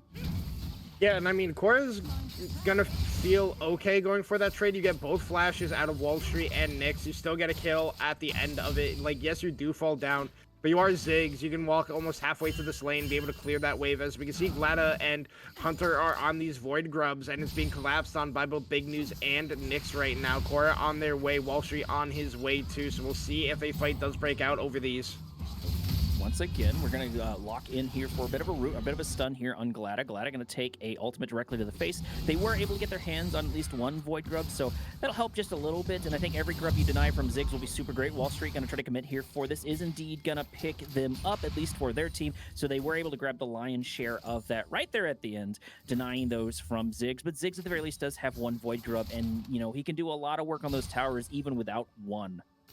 Yeah, Concrete does not have Cleanse right now, and there is level 6 on Fallen Warrior and Grim to Fire. Poodle taking a bit of poke here on the backside as Big News looks for a trade there. So we'll see how bot lane looks. Grim going to take a tower shot. Wall Street top lane. Wall Street in, looking for an angle here on Hunter. I think capitalizing on the Mordekaiser would be good, but he is going to be quite the opponent to try to lock it down. There it is, the Death Room going to get called in as we're going to fight Wall Street over here, but I think by the time we come out, we're going to get taken down. Big News activating their ultimate. Wall Street just trying to buy some time. 1 HP away from getting taken down. We're going to flash forward, pick up the feats of warfare, and that is a kill for the Gator. Yeah, really well played by Wall Street there, waiting until the almost last moment possible to burrow back underground, get a lot of healing back instantaneously, and be able to just barely live. And then Wall Street played it as well as you wanted to, or Big News played it as well as you wanted to there. Waited until Hunter burned the flash first and followed immediately, got onto tower, and you get a lot of health when you do pop that Dominus, so then just able to get the kill up there with the help. Oh, Poodle is low. There's not enough mana for the ace in the hole here. So Poodle is just going to get to recall, not going to be falling down here. As Glada is on this dragon, Wall Street top. It's stolen by Concrete! That's really frustrating. We had Smite too, by the way, on Glada. I was gonna make a comment as soon as Chong passed it over that hey, at least we're trying to grab the Drake and get some of these, get some more of these objectives under our belt, and then to not worry about the Jinx snipe is absolutely devastating. They were definitely aware of that, and just that's absolutely devastating. Sure, it's only one Drake, but we're able to turn that into a good amount of stuff. It looks like Grim finally doing a bit better in the bot lane, up on CS, picking up a couple plates. So we are slowly catching back up to that Jinx if we're not already even. So there is still an angle for Monkeys to come in here. And you cannot forget Mordekaiser is always really, really solid. Even though Big News is able to pick up a kill and had such a phenomenal game number one, Mordekaiser should be a constant threat for Conduit to watch out for. Yeah, and a big thing that we saw there with Loki panning over to the gold difference is despite Concrete getting the first blood, Grimdefier has the gold lead down here in the bot lane, up 400 gold from picking up those turret plates and getting just the CS advantage. So looking really good there for Grim, and I think that's also a little bit on the side of Conduit Omega's bot lane. Not saying Grim is playing bad. Like, Grim is landing these Qs, which are very important, as Vlad is going to get knocked up, stunned up, rooted up. Yeah. There's just no way he's getting out. Yeah, no, just the CC chain is there, but Grim is playing really well in this bot lane, and I think it's also a little bit of the onus is on Conduit Omega with Poodle constantly trying to follow Fallen Warrior when they are going for these visions, so Concrete is just getting these really bad trades with the Qs from Caitlyn hitting onto him for that big bonus damage, because it does increase damage if it only passes through one unit, so that is just kind of like Conduit Omega not realizing that Grim was actually extremely strong at that point, despite, Concrete being on the BF sword. If those serrated dirt Qs are landing, you are going to lose out on any trade, as we see there again, another weird pixel thing, coding thing, where Hunter had the pull on the Big News, but because the wall's there, he just does not get on top of Hunter on that Mordekaiser. We do have some decent angles. Ooh, Bard gonna start a fight over here, trying to lock down Fallen. That pass is gonna be really powerful as the Solar comes in, and here comes the gank entirely. The pass is gonna pop out right there at the second. Fallen, being one of the lonely ones here remaining, is gonna try to get out, but it looks like Wall Street's gonna go back in, and we're gonna pop the rocket for the execute. That's really devastating. However, Big News, Glada coming in for a gank. This is finally a Cyclone Wukong if we need it, but we may not. There's gonna be the Death Realm for Hunter trying to lock down the Ren, but you gotta remember that life regen is so helpful. We should have plenty of damage here with Glada as Glada goes back in once again, able to get a shutdown on the Renekton. And a little bit of life finally goes back to the side of Monkeys, but they need to step it up. They need to hit the throttle just a little bit harder if they're going to pull a win off on Conduit. Yeah, and I mean, so far, every time we've seen Glada go for a gank, we're going to have to flash here. Oh, I was going to say, wait, Glada's here. He has flash. He has ult mix. Double flash, but it doesn't matter as Glada picks up a relatively free kill. And just slowly but surely, we're getting our momentum. We're getting our tempo back, Chong. Yeah, and I mean, Glada has ganked a lot this game, is even on CS, but has not popped the ultimate yet at all. Didn't even need it there to kill Nyx. Nyx flashed early. Wasn't sure exactly what Glada was. Glada gets the flash into the Nimbus Strike to be able to pick up that kill. We saw him kill Big News up in the top lane with a smite, not even needing the Cyclone to be able to pick up that kill. But I mean, like you said, Monkeys is starting to get some momentum to even out here, despite the bot lane play not going their way. Glada is had made two impactful ganks happen simultaneously. Yes, you lost the Grubs. Yes, you lost the Dragon, but your ganks are continuing to work here, as now Wall Street is looking for another one in the top lane. There is no Death Realm on Hunter right now, so this could be the angle. Okina does not have the Dominus either, so Wall Street will have to start it. Wall Street in. We should be able to lock it down relatively easy. That's going to be a nice, free, and tidy kill for the Gator, and maybe a tower on top of that. No, it looks like we don't have quite the pushing power, quite the punching power there in order to pick that up. But every time Monkeys seems to get some sort of lead, every time Glada goes to one part of the map in order to plug a hole in the ship, we've got Wall Street constantly poking more into them. Starting to fight over here, but I don't expect too much to happen. Looks like Grim came out lesser there between the tray, taking a couple of rockets there to the face, going down to less than about half HP, returning it immediately there on Concrete, but nothing just quite yet. We do need to be careful, though. Most of Conduit is here looking for something to happen. Yeah, and we saw Big News was able to pick up that solo turret up there in the top lane because Hunter did not have TP immediately as he respawned, I believe, or it just came back up, but the turret had taken some... Grim gonna run into a Q there by the other end. Caitlyn gonna try to return a bit of damage, but we got Braum immediately in the way, firing a couple of rockets over the way, and that is gonna be a dead Caitlyn sitting at 0-3, really struggling here into this fight. Fallen also taking a whole bunch of shots here on their way out, and the Drake should fall squarely in the hands of Conduit along with another turret. Yeah, and now Concrete also gets the solo gold on that turret. Rift Herald goes over to the side of Monkeys Inc., but you've lost top lane turret, you've lost bot lane turret. So now, after this dragon goes down, Nyx pushes out this wave and Concrete recalls. We should be seeing Nyx walk to the bot lane and Concrete and Poodle take over in the mid lane. Like, yes, you don't have the wave clear to match Korra as this Jinx, but I mean, it just helps you open up the map so much more if you're able to put a strong member as this Jinx is in the mid lane and try to look for a play that Walshit has been looking for with these angles, like I mentioned, has been finding them on these ganks to be able to pick up the kill on Korra and then break open this mid lane turret, as Big News and Hunter are trading again. This still could go either way, despite the fact that we have 2 deaths on Mordekaiser. Mordekaiser is Mordekaiser of the day, but Big News does have that gold advantage, and now we're fighting inside the wave itself, which might have been just that little bit of extra punching power they need in order to lock down the Mordekaiser. But honestly, at this point with Hunter, I don't know why you're not playing more back, right? You've been ganked multiple times by Wall Street, and even though not every single one of them is successful, you were already sitting at 0-2 before you got taken down by that 3rd time. You know, this is one of those things where it comes to the Platinum players where I tell them is like, one of the big things you need to try to develop is just learn to play from behind, learn to play back. Sometimes you're just gonna lose lane. That's League of Legends. There's always gonna be a better player out there, unless maybe you're like Faker, right? There's always a better player out there, and so you're gonna lose. That's a strategy. That's something you know that you can plan around, right? If you're already losing these fights to Renekton, maybe try to bait it out, get your jungle in there, or at the very least, just spend some time CSing or just getting yourself online or looking for ganks or something. I mean, you bring up Faker as being a better player, but we saw many times this season Faker be behind in a lot of matchups and just plays with grace for the rest of his team to get ahead. And I mean, that is just a strong skill. We've seen it a lot of times with like professional players, like for example, Impact, like Bang, like players like this, like who just know how to play on that weak side of the map and then just make a huge impact. As now Big News and Hunter are going to trade again. Glada is actually here in the top lane, so this might be exactly what you were talking about here, Korak. Absolutely. We did buy him a little bit of a false sense of security. Glada coming in, but Mordekaiser might still go down. Hunter still in a bit of trouble, but it looks like we're going to try to buy a little time. Ziggs able to pick up the ult from downtown. That may seem like a chaos, but I'm absolutely happy for it. At this point, Monkeys need to take any and every kill that they can. And speaking of playing behind, this is one of those things that you really, really need. And if you're going to lose these objectives, try to coordinate around that. You go, oh, hey, we cannot fight them at Drake. What can we do? Take a tower, get a kill, spend everything on just getting this one objective, and it gives you slow but steady small boosts, especially when we look at the gold. There's not a massive difference between the gold, so there's opportunities for them to come out. Grim in a bit of trouble, gonna get absolutely isolated inside the other side. Flash forward there by Nyx. There's gonna be the barrier activated for Caitlyn as we do manage to survive. Glada is here, but we're gonna get seen by a ward, and it looks like Poodle is gonna be there for the response. So you talk about Hunter. I think Hunter just over pressured himself. He's gonna use the Death Realm.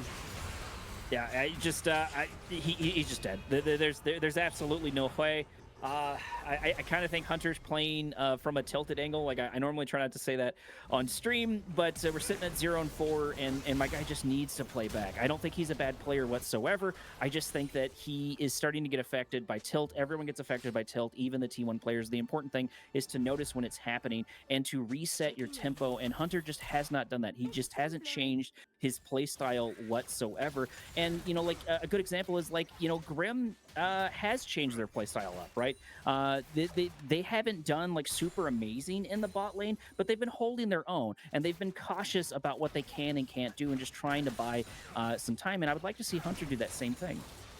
Yeah, and I was gonna go on a tangent before we saw Hunter fall down in the top lane of the kill going over to Korra is actually a good thing for the side of Monkeys. It's not a chaos at all, because what's the easiest way for you to get back into this game as the side of Monkeys? It's use your Caitlyn and Ziggs poke to your advantage. And how do you actually do that? You get more gold and you get more damage onto one of those champions. So now Korra is sitting at 2 items ahead of Nyx in items and is either even in gold or slightly ahead in gold because of the more KP.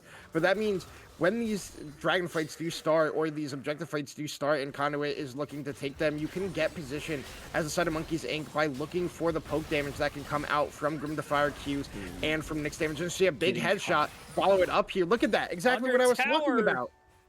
Okay, and I agree with you. And one of the other nice things, though, too, is when you're behind, one of the good ways to get back in there is macro. And the stronger and stronger Ziggs get, the better and better his macro will be. Nyx in a little bit of trouble as Gladic goes in. Already bound about half HP. This could still go either way, but I think this trade is worth it here, even if Gladic goes down. But we are going to stay alive, so that's going to be good for their end. It looks like Ziggs did back and rotate towards the bottom as Caitlyn is just sort of left here, taking down the towers. And I want to see Monkeys continue to keep this pacing. It does look like they can play around Cora. It does look like they can really lean into the fact that they have a Ziggs, and I hope they really play that up. One of the big things, though, is, like I said, I've got a hyper focus on Hunter. Hunter needs to slow down. He needs to calm down and just try to get what wins he can. And once we hit like a real team fight phase, Hunter should be able to come back and start getting massive amounts of damage down.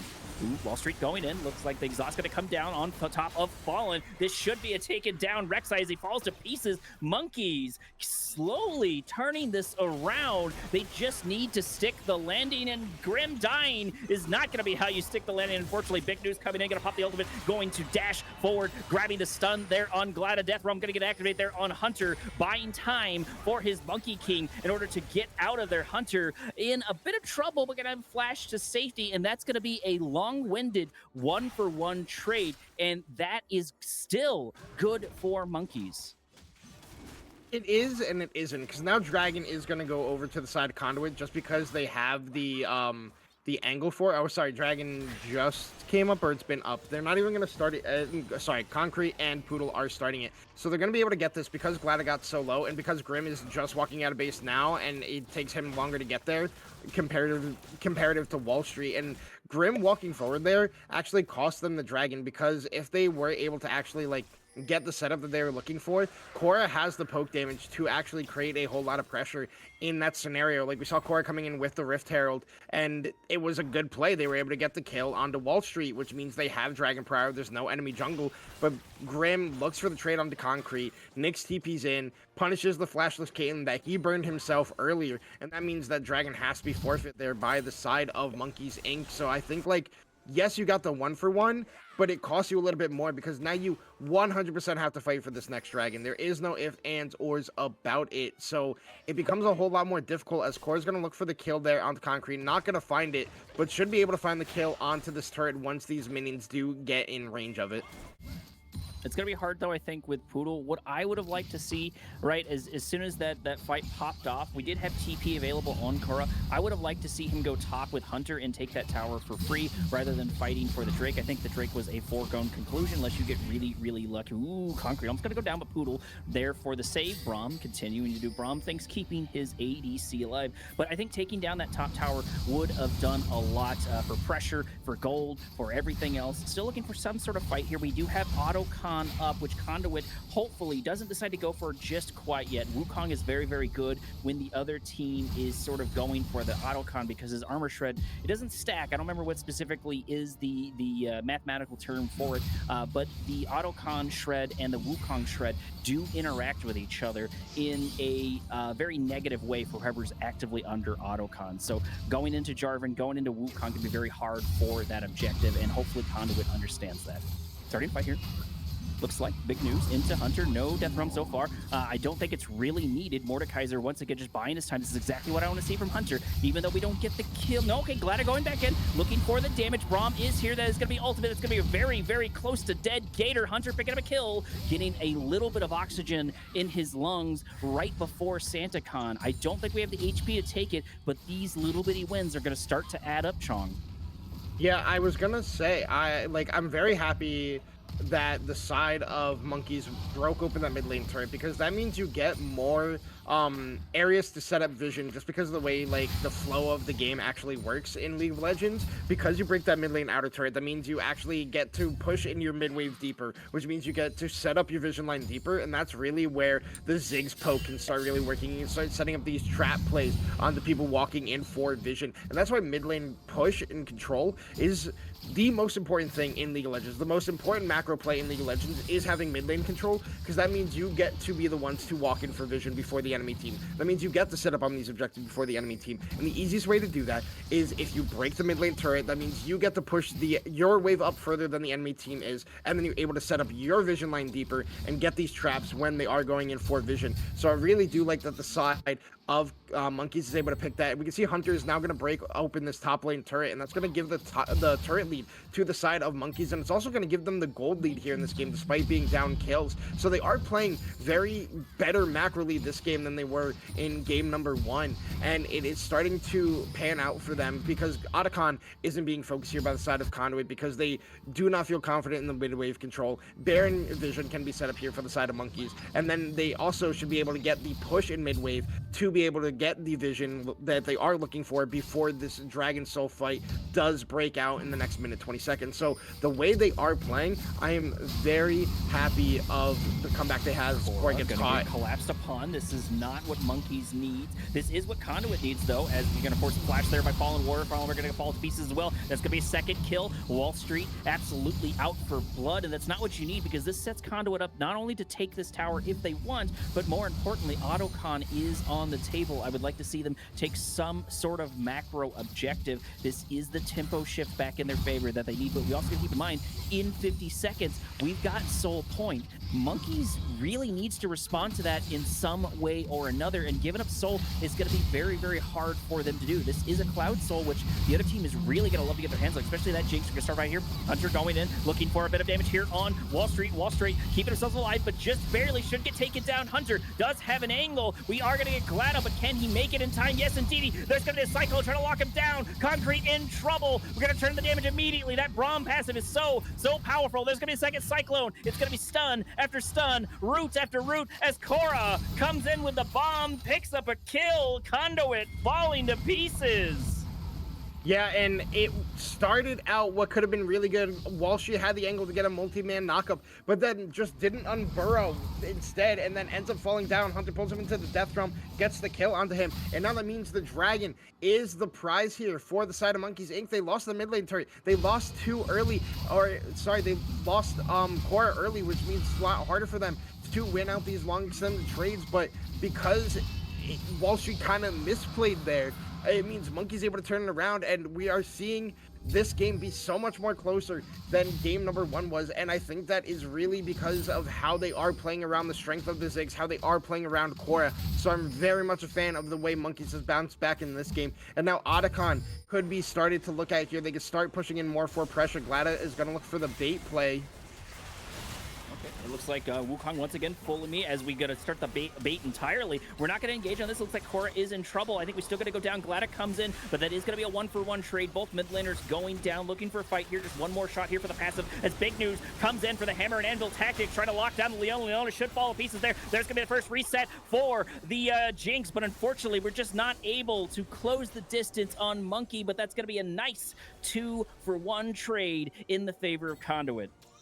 Yeah, Nyx going 1-for-1 against Korra is actually extremely massive. Oh, Poodle actually caught out here.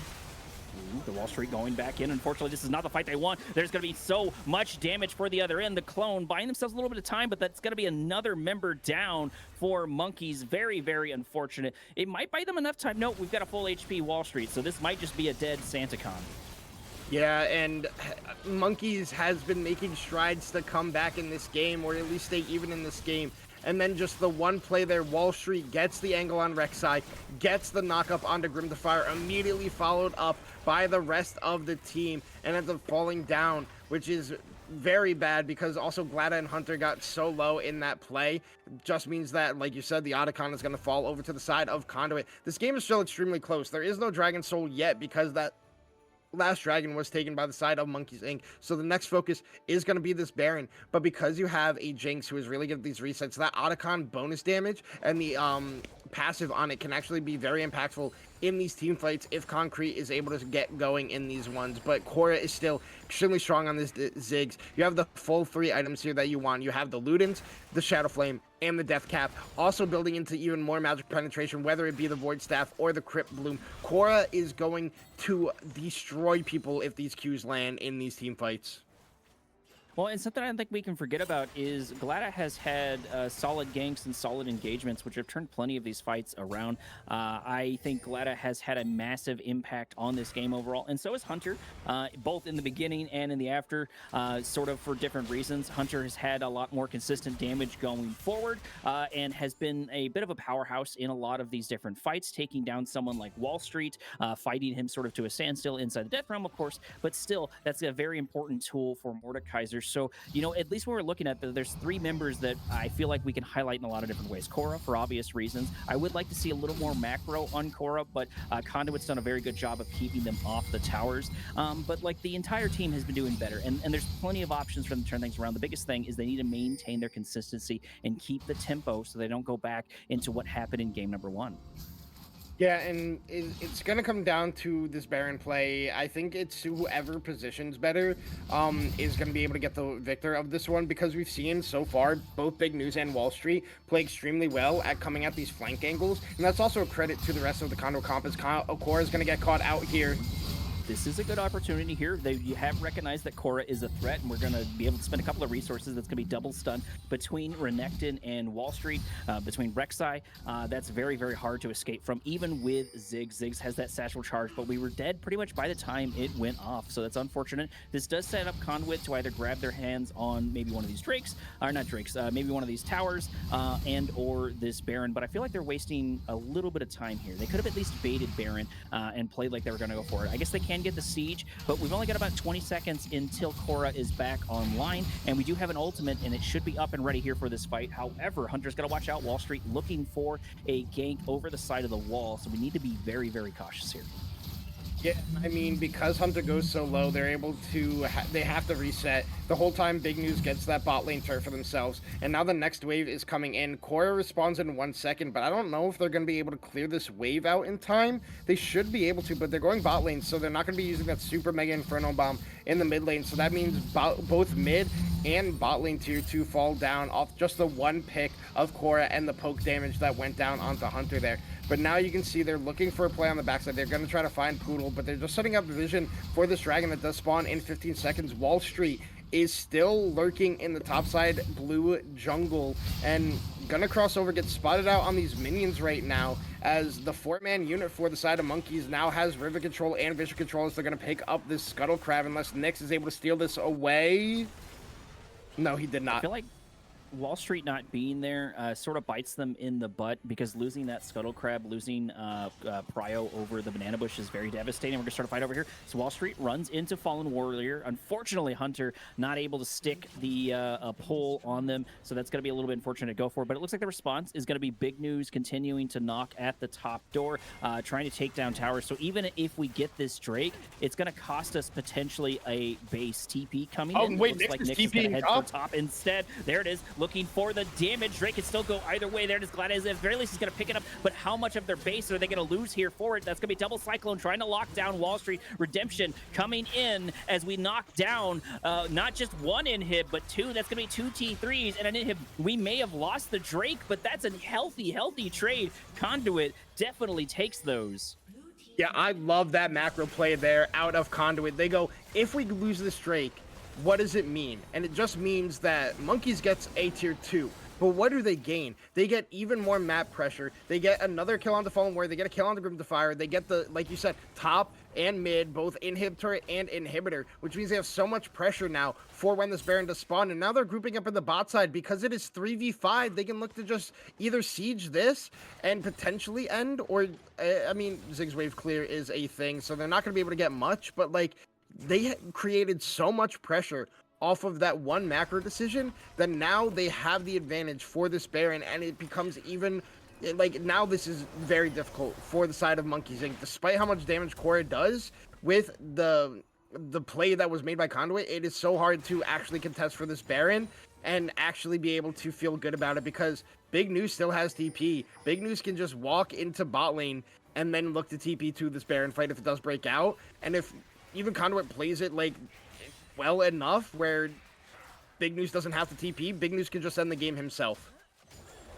And this is why macros and understanding when objectives are lost are so important, because as you mentioned, Conduit got so much off of just giving up that Drake that it's such an easy trade for them to make. And now, like you mentioned, we're going to pressure the Baron. Now Glada in a little bit of trouble. We should be able to get out. Satchel Charge coming in. Glada goes back in for some reason. That's not what I want to see, as the stun picks up, goes over the wall. Hunter here activating the Death Realm. Jinx Concrete is here to do some damage, but we just need to get in range. Unfortunately, we're only going to find hands instead. Hunter now 1v3, but the Cavalry is here as Fallen goes in. Wall Street and Glada duking it out. Concrete throwing down the ultimate, but unfortunately it is going to miss. Big News is absolutely tanking damage, and shot after shot as 2 goes down. Grim ulting over the wall, but it might cost them their life. Big News is getting closer and closer. I can hear the Jaws theme song coming on, but it looks like we're going to turn around and maybe get our hands on this Baron.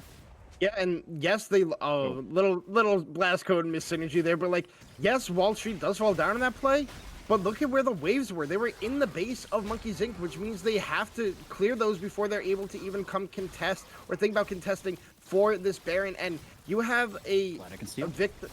I mean, if he lives. He's going to step up right into a little bit of an ambush. That's going to be really unfortunate for him. Not sure that was the best path to go around. Plant over the wall, but going to run directly back into Big News. And I think all of that strategy of taking down, grabbing a sneak has immediately fallen to pieces as we pick up 2 more kills, putting us in an even better position to grab Baron than we were just a moment ago. Yeah, and I mean, they just get to go back to the Baron here, and like, that is just a really well coordinated play by the side of Conduit Omega. They go, hey, start of the Baron, we're gonna bait at least 1 to 2 people in for this play, and then we'll just turn on them when they do come in, and then we can go back to it. And now that their jungler is alive, they have the smite advantage, and not even needed for that play, as Wall Street could look to just go in to get one of these knockups, as Fallen is just gonna get slowed up, take a lot of damage here. There it is, Wall Street there for another knockup. Shouldn't take too long to chop down that tree, as Fallen gets staggered, unfortunately, right before we have this Baron to start knocking at the base. We can look to take this T3 if we want to here on the other side, or we can just push all of the super minions in to the base proper itself. It's going to be hard to deal with. Big News maybe in a little bit of trouble. They are in a good position. Nice Q for Poodle as the it does go down. We're going to pop the passive there. The Death Realm should get activated at some point. It looks like Hunter's not wanting to isolate that just quite yet. We're going to pick up a kill, locking down the Caitlyn, who's now sitting at 2-8. Poor guy's really struggling as the last remaining T3 and Inhib fall to pieces, and the minions, the super minions, the Baron buff minions are just walking their way into the base proper itself. Fountain Turret going to go down, going by the second one here in a moment. There it is, Cyclone coming in, but I think it's going to be a moot effort. This is going to be a last cavalry charge. Unfortunately, I'm not going to be able to do too much as another turret falls down to pieces. Korra going to get isolated, taken down, knocked up, and destroyed, leaving Fallen Warrior here to pick up the pieces. Unfortunately, I don't think they're going to be able to hold at game number 2 is going to go to Conduit. Our score 2-1. Monkeys needs to step it up if they're going to take on Red Side. Yeah, and I mean, that game just came down to Conduit just had the better macro game, like, especially in the later half of the game. I mean, in the early and mid game, or mostly in the mid game, Monkeys did play a very good macro game. They were making a comeback in that game, but when the late game came into fruition, they gave up the dragon on the side of a Conduit Omega, they broke open the base, and then it just snowballed into them setting up around Baron, forcing a play in, and then just methodically getting the win. And it was just a better early macro and a better late macro out of Conduit Omega that ends up being the reason that they do come out on top at exactly 38 minutes time, an exact 3-8-0-0. So, I mean, Monkeys has the ability to win these games. It just is those small late game decisions that end up costing them in the end and puts them at a point where they could just look to be swept out of the playoffs right here after having a very strong regular season. Well, and this is kind of one of those things too that one of the pillars of League of Legends, I think, is consistency for a lot of different times, right? Any team can win once, any team can start doing well, but I think we saw right there in Conduit, even though they were starting to falter a little bit, they were still the more consistent, they were still the more coordinated, and I believe that ultimately won them the game overall. But with that being said, our score is 2-0. I misspoke earlier. I don't know why I gave Monkeys a point. Maybe I just wanted this to go further on. But so far, we're sitting at 2-0. Give us a couple of minutes. We're going to wrangle the cats, wrangle the players into the lobby itself, and we should be starting here in a few minutes.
Fighting shadows in their haunting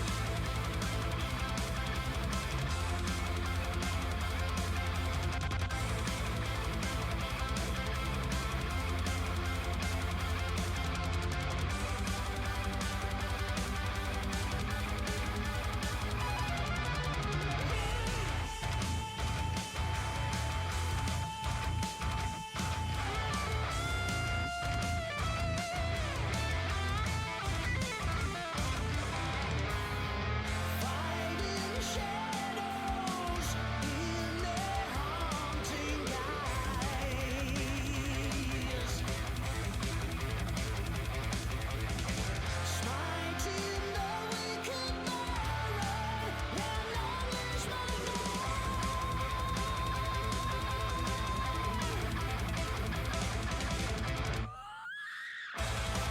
when we face our final hour in the darkest rift. Come on, everybody, I'm in the depth of after channeling my power, your end will be swift. Now there's nothing in my way.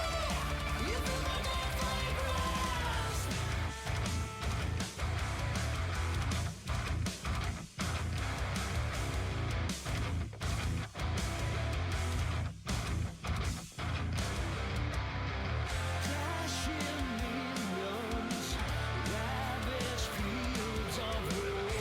my dominion to the chaos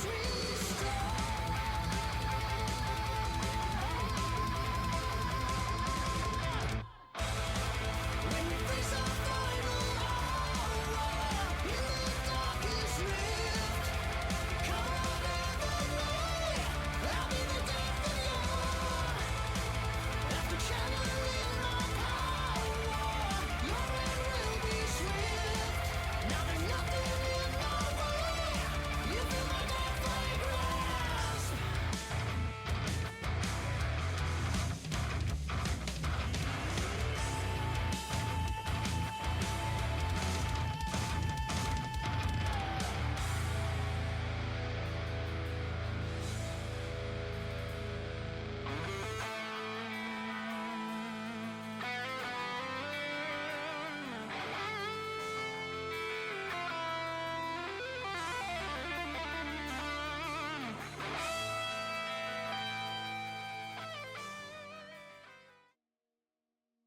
Alrighty, welcome back, everyone, as we move into what is potentially match point, game number 3 between Conduit and, of course, Monkeys. Our score 2-0. Conduit sitting over on my, is it this side? Yeah, on my right side, and Monkeys sitting over on my left side. I always forget cameras, mirrors are confusing, and I'm a very simple man. But first pick over here for Conduit, and I like this. This is one of my favorite T1 picks in this order. I think MF is a good one to play if you don't know how it's going to go. My camera is wigging out. Hold on, let's see if I can fix that. But I do like MF right here because MF, once again, can play very forward with that bullet time and the damage. But MF is also happy to have people walk into them, right? Same thing with like Zaya and Yanara.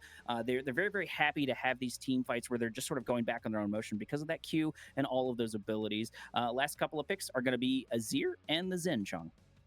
See, I kind of hate Misfortune right now. I don't like her first pick. I think she like can fit in a draft better than like trying to build a draft around her. Like, I get it. There's no Braum, so Misfortune value skyrockets. There's no Leona, skyrocket values because there's no easy way to stop that. There's no Nautilus, no easy way to stop this ultimate. But I still think that like if she doesn't, she has kind of like the Caitlyn syndrome. If you don't get like severely ahead, you kind of do a whole lot of nothing. And I mean, luckily the draft for Conduit is kind of rounding out around it with the Oriana who can really help set up that bullet time to do big damage. But like, I also do like what Monkeys has picked. I don't think necessarily Azir Xin Zhao is like the best inherent 2v2 mid jungle, but it is still very good. It does a lot of damage, and they are very good at team fighting and skirmishing. But a Sylas pick here, I think I really like the Sylas. It's gonna be Sylas jungle unless it is Sylas top for big news. But Silas already has two really good ultimates to steal with the Azir ult and the Xin Zhao ult, and now has another really good one to steal with Threshold. Like, say what you want about like support ults not being the best ult, the slow that you get from the box is, I believe, like the second best slow besides max ranked Wither in all of League of Legends, and also scales off of AP. Silas builds full AP, so it can actually do a significant portion of damage. But I think locking your support here as the Thresh is an interesting choice when AD carry was already picked for the side of Conduit. You could have just gone with whatever AD carry you wanted. Like the Varus is still up. You mentioned Xayah, Yunara are still up champions of this caliber, but going for the Thresh is interesting because we've talked about it before when we've seen a Thresh picked. I think Thresh in the current meta is like the third worst hook champ because like Nautilus and Blitzcrank I think are both better than him. Alistair still exists, which is going to be banned away here. You still have the likes of Nico, who yes, you can't do the funny haha I'm a cannon minion, I take no damage from turrets anymore, tower dives, but it's still an extremely strong engaged support. So I think Thresh is like kind of like wants to be like this like super safety like Braum is, but like doesn't have the tankiness of Braum, while also wanting to play the engaged style of like a Nautilus or an Alistair without having the inherent kit to back that up. So I think the Thresh pick is a little interesting here in this game. I definitely agree with you for interesting for sure. I do think Death Sentence and Flay I could do a lot for the team, but I don't think Thresh is in the meta. There's a reason why we don't see him play too often. I think that he's good in the comfort pick avenue, right? So like if this is someone who like you've OTP'd for a very long time and you're very confident, you're very comfortable, that is an angle there for it. But the higher and higher you get up, in my opinion, the more they fall off. The response, it looks like it's going to be Rel here for the support on the other end and Jin on the other side. I do like Rel into this because it gives you a little bit of a ball delivery system. You do have that with Silas, though. It does give you a little bit of a ball delivery system, and it gives someone to hop on top of the Azir or the Jin. Jin typically being a bit more immobile. I do think Thresh and Jin can pair really well here because of the Lantern in order for the escape, giving Jin that one tool that they don't need or they don't have, plus a bit of peel. So there is still an angle for them to play around that. But this team is shaping up, I think, pretty nastily. I would have liked to see Conduit pick up a Jarvan instead. I feel like Jarvan would have fit the team a lot better. Not that Silas can't do a lot of work because this is looking to be a Silas jungle. And I really do enjoy Silas jungle. He's got a lot of good ultimates, I feel, in order to grab for. I don't know the scaling or the damage right now if Silas is able to get his hands on Curtain Call. I know oftentimes Silas has much more damage than, or is just better at using the ultimate than the other. That's one I don't know, but the Azir ultimate, the Crescent Guard, there's still a lot of really great tools to grab. And then we're going to turn this into a Yone. So I'm guessing this is Yone top?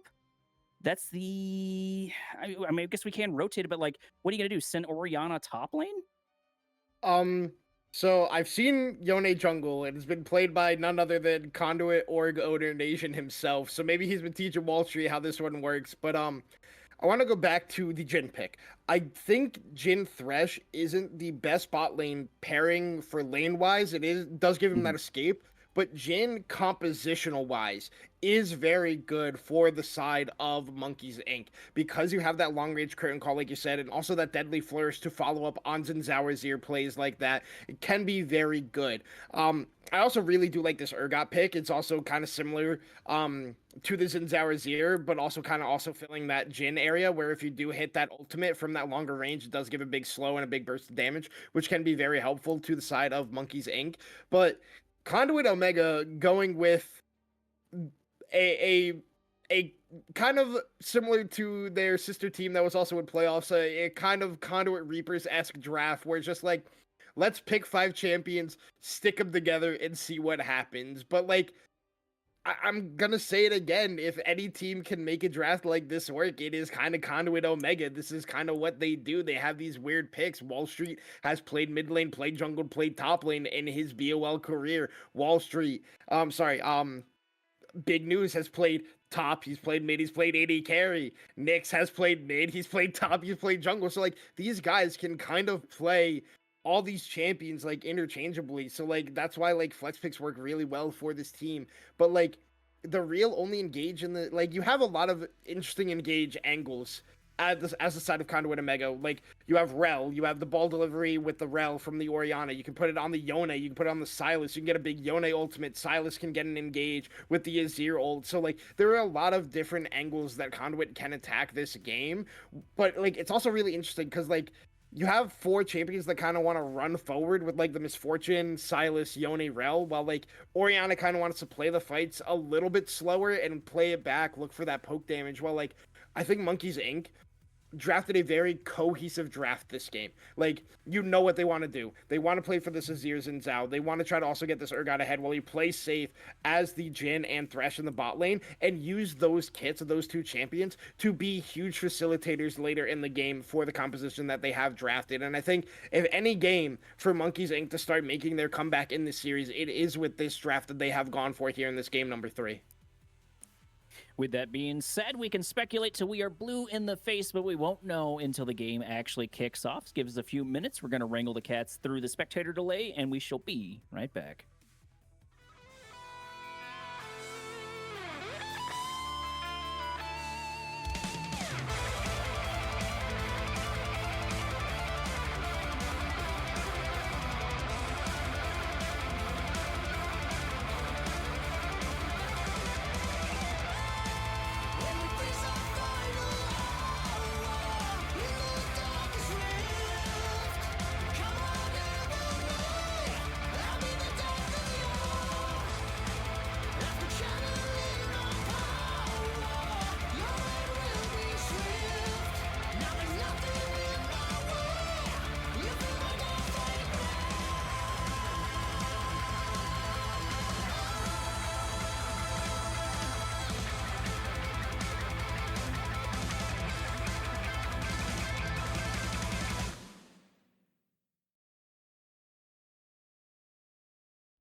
Alrighty, everybody, welcome back to game number 3, what is potentially match point for Conduit, and we're starting off spicy. No reason not to. We do have a Thresh, we do have Death Sentence, and that can be a nice and easy grab if we have the distance. So far, nothing, but I don't blame them for fishing, especially if you're able to get a ward down over the wall to look for that downtime.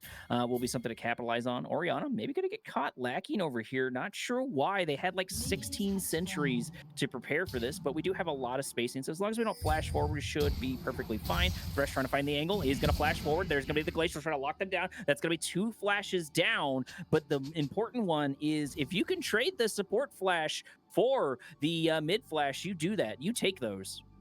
Yeah, 100%. And Nyx only was in that position where he had to get that flash burn and was in an awkward spot is because he wanted to get that early ward on the Raptors there for the side of Wall Street. And he was able to do it. Yes, he did have to burn the flash, but you are Orianna. You can just look to use your Q to farm up these early game minions where you won't be at a gank or a threat of a gank from the Glada and Azir combo.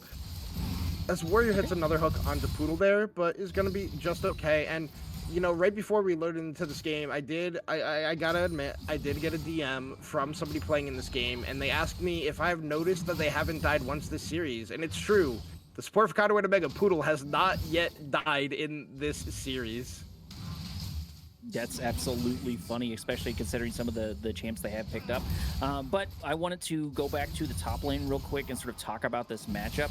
Big News is capable of making this weirdness in top lane work, but I do like the pick here on Hunter. I think Urgot does fit their play style, especially if they're worried about being behind whatsoever. Urgot's pretty decent with dealing with that, and they're a very, very strong laner, just kind of in general, and Urgot is still one of the prominent raid bosses in the meta. They fell off for a while, and I don't think they're as strong as they used to be, but they're still pretty solid overall, which I do like.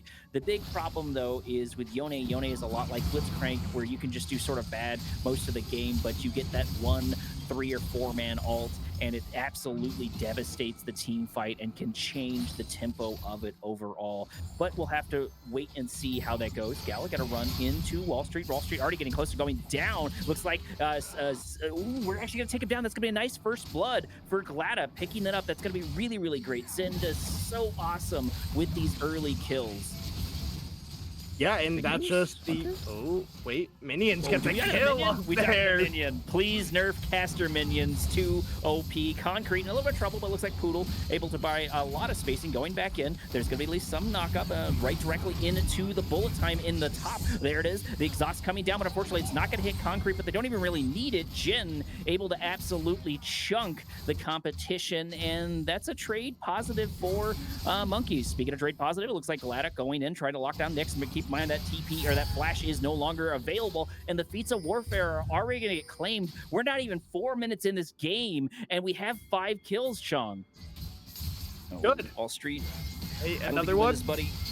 Yeah, I don't think we win this. No? Okay. Yeah, no, okay, never mind. Yeah, I was thinking maybe there was a chance, but I looked at the map and there's no one around. I'm not sure what the plan is here for Wall Street dying like that.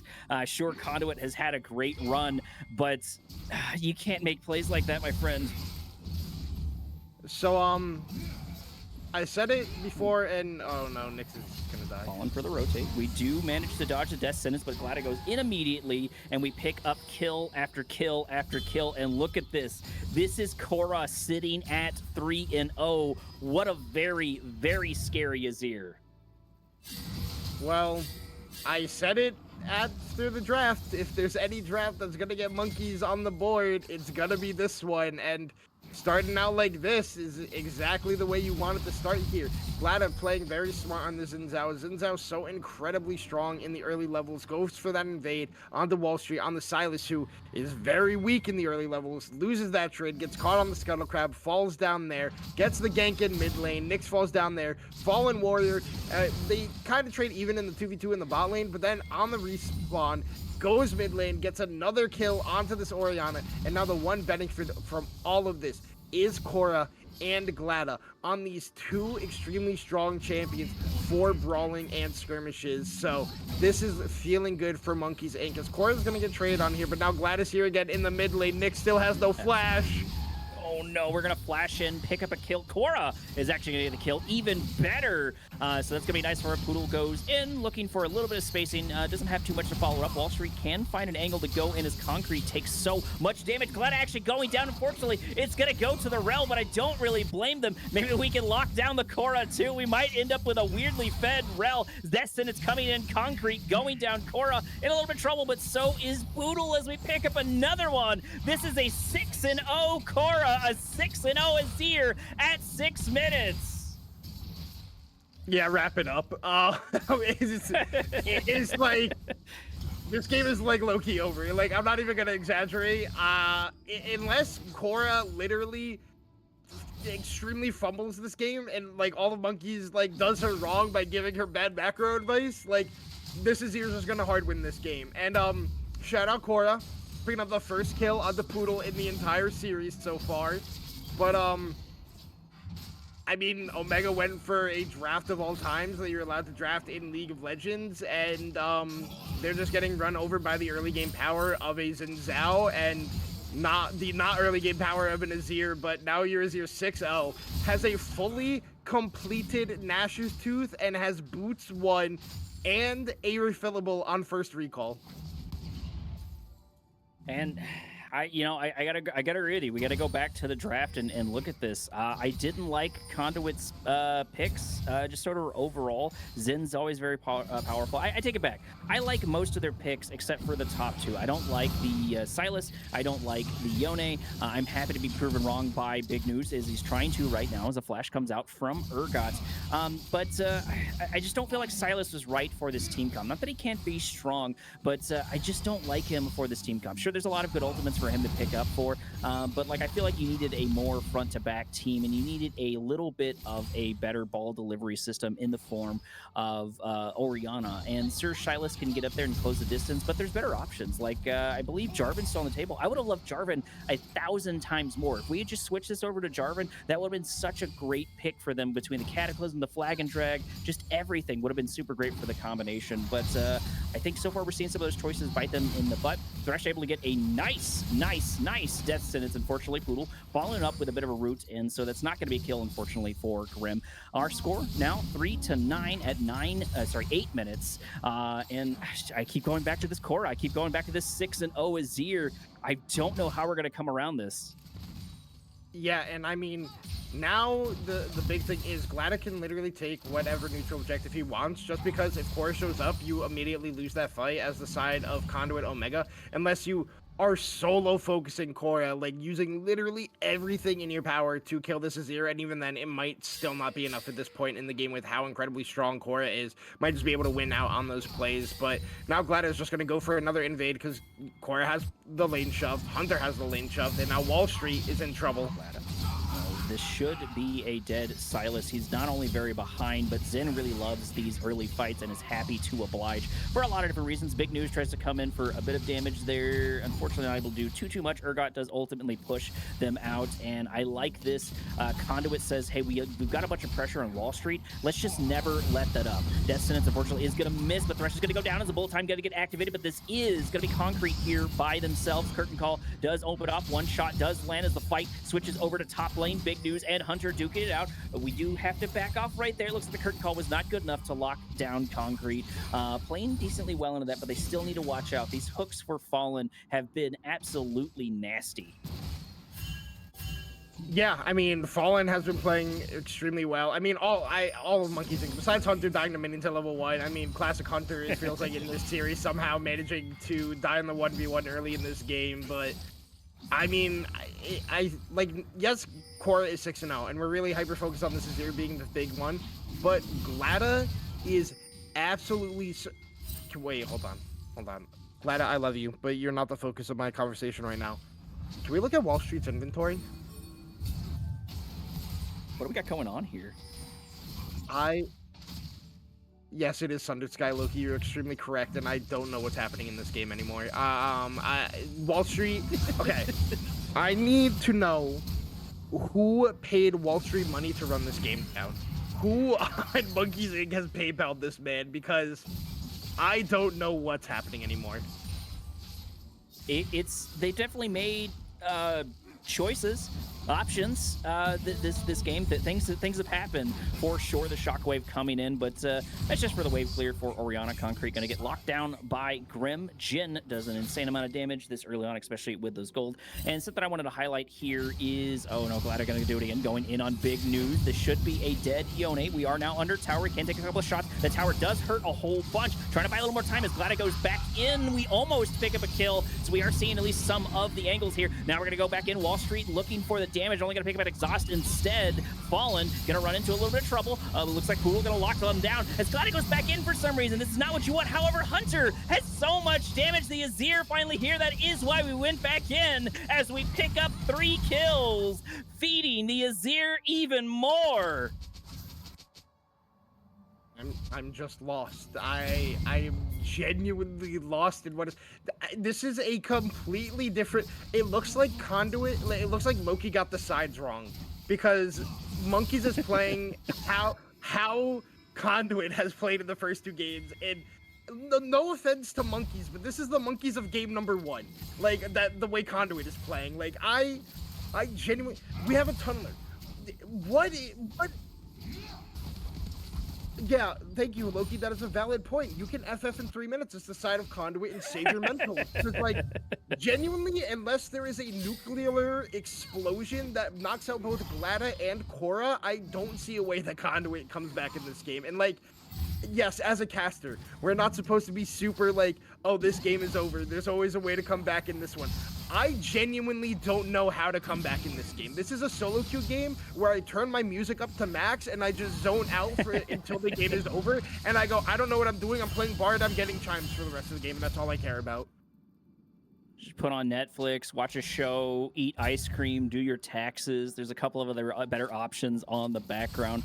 The gold difference isn't 100% devastating. We're sitting at 19.6k to 12.4k respectively in the favor of Monkey. Nick's taking a bunch more damage. Glada once again back in the mid lane, just continuing to lay down that hurt. Sure, I agree, this Azir is very fed. Fallen Warrior gonna run a little bit of trouble. Ooh, Poodle able to get a decent ultimate off. We just need to close the distance here for Grim, but Grim can back off. No curtain call, unfortunately, there to follow it up, as we do have Thresh here able to lay down the hurt. Barrier gonna come out. Glada is also here looking for a kill on the rail. Should be able to take down Concrete. Concrete gonna flash to safety, thankfully for them. Lantern coming out, and we're setting things up just more and more as this game goes on. But I wanted to circle back to Glada. Glada has been absolutely everywhere, all over the map, and has been affecting so much of the map. And I would argue that's one of the big reasons Korra is where they are, because they're standing on the backs of Glada.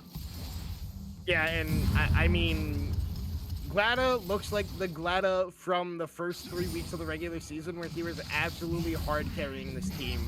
Like, and that is kind of what you need as the side of Monkeys Inc. Like, they have kind of been in a slide since Korra came in, and it's not that Korra is a bad player.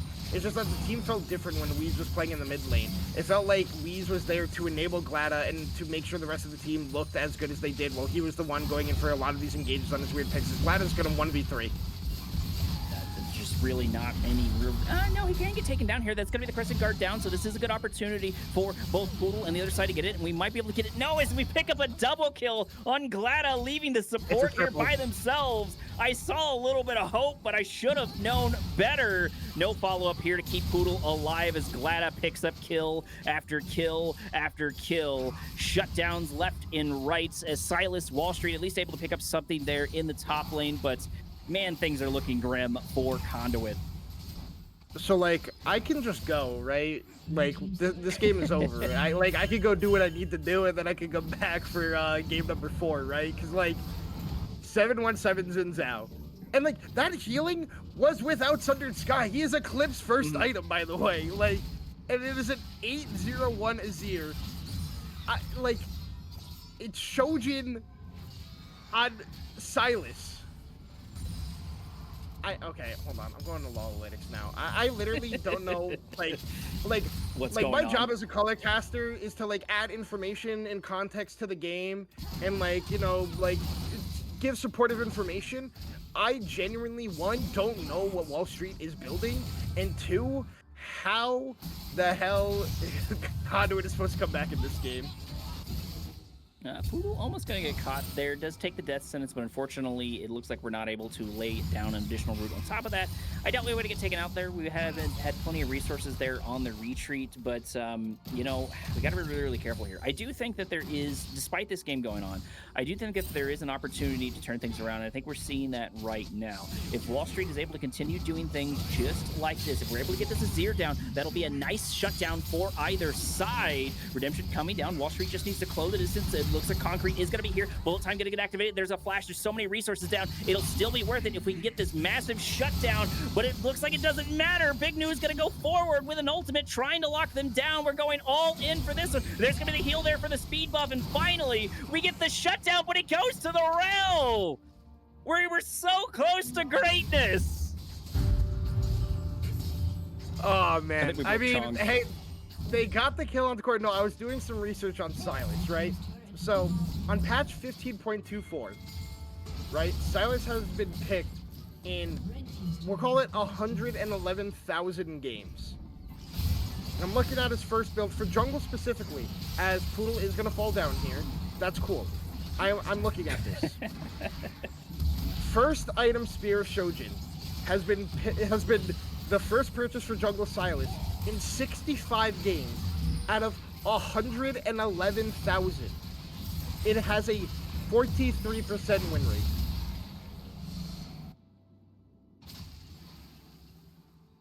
That's, you know, like I said, we're making choices out here. We're you know, like there's options available for us, and we're picking things.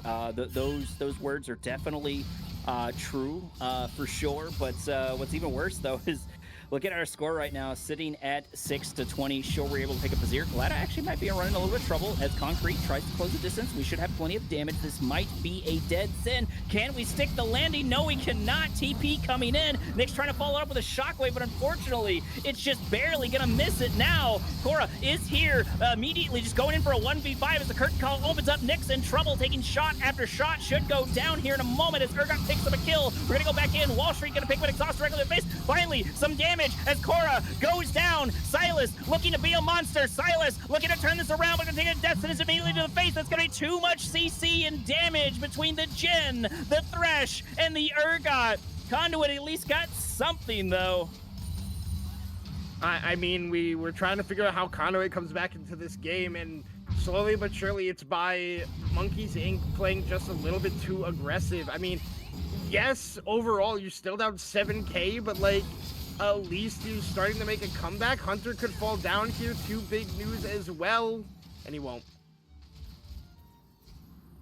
But, like, it's just, like, it's very, very hard for Conduit to come back into this game. They need Monkeys Inc. to keep making, like, severe throws like this. And even then, it's like you could still end up trading, like, 2 for 1 just because of how strong some of the members on the side of Monkeys Inc. are.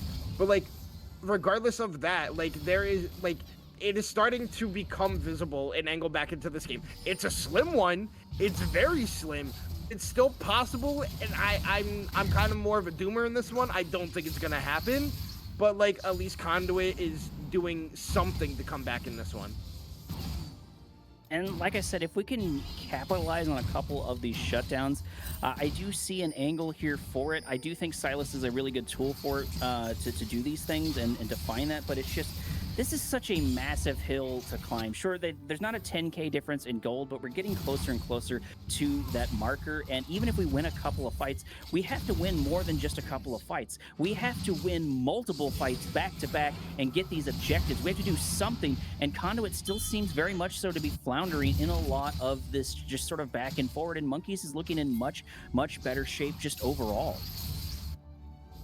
Yeah, like, 100% they are just looking in better shape in this game, and it started off, like, the early game with Glada, and it's still continuing with Glada. Like, Otacon is on the top side. He's going to start it up right here. They still have the Rift Herald for them to use as well whenever they do feel like doing this, but, like, we've seen it before. Otacon is a point where Gate can turn, and we see Conduit is starting to come to contest, but Wall Street is going to get caught out here, take a big chunk of damage.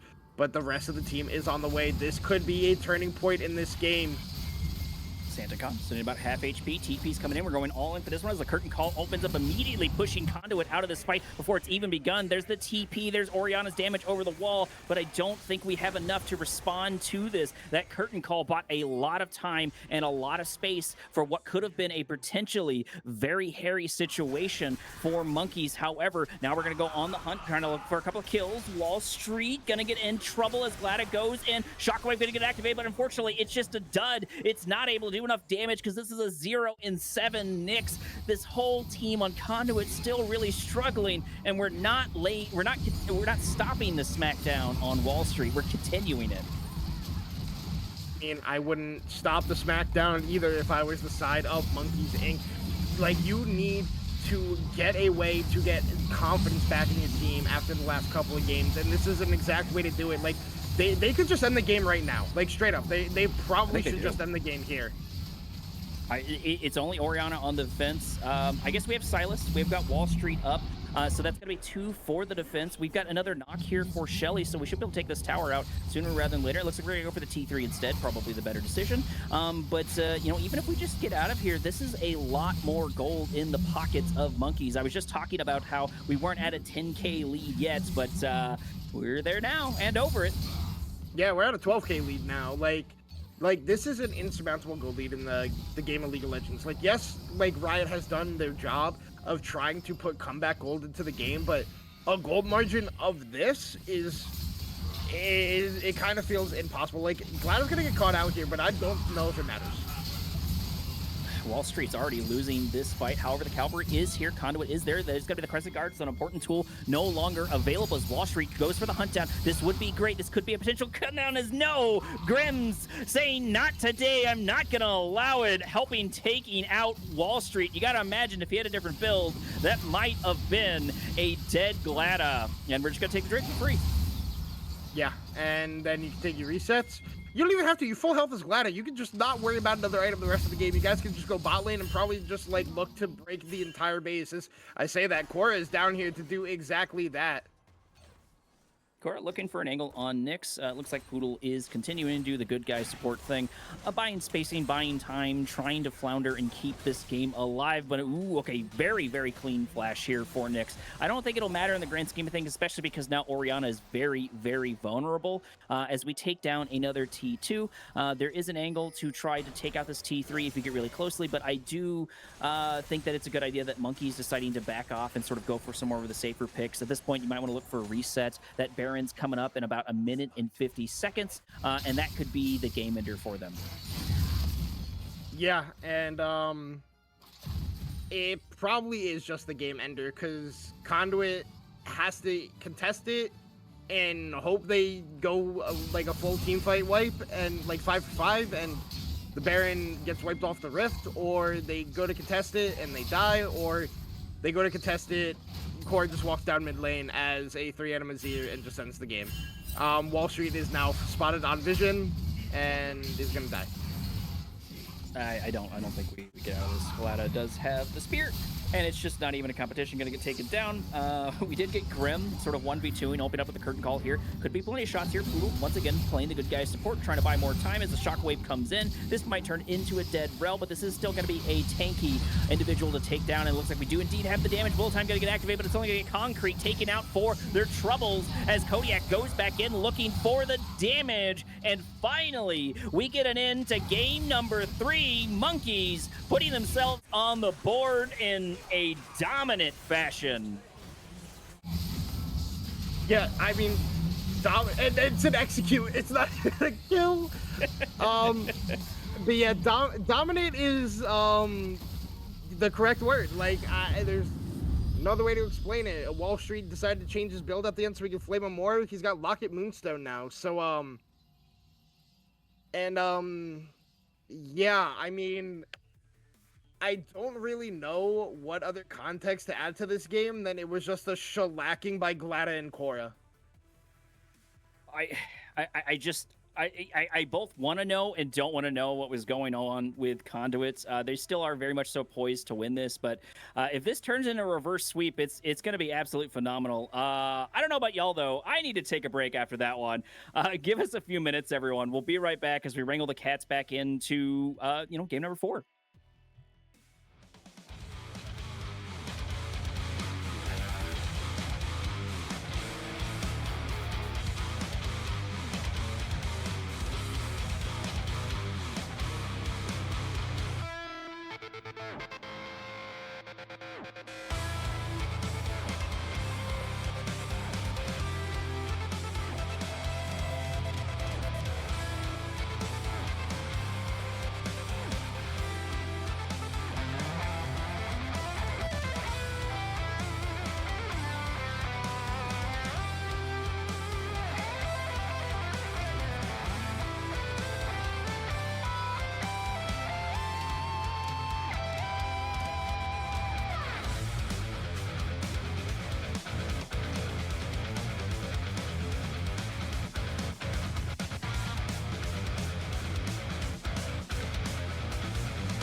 Those cravens backstab me, deceive me. Never shall I tolerate their crimes again. Now let the hunt begin.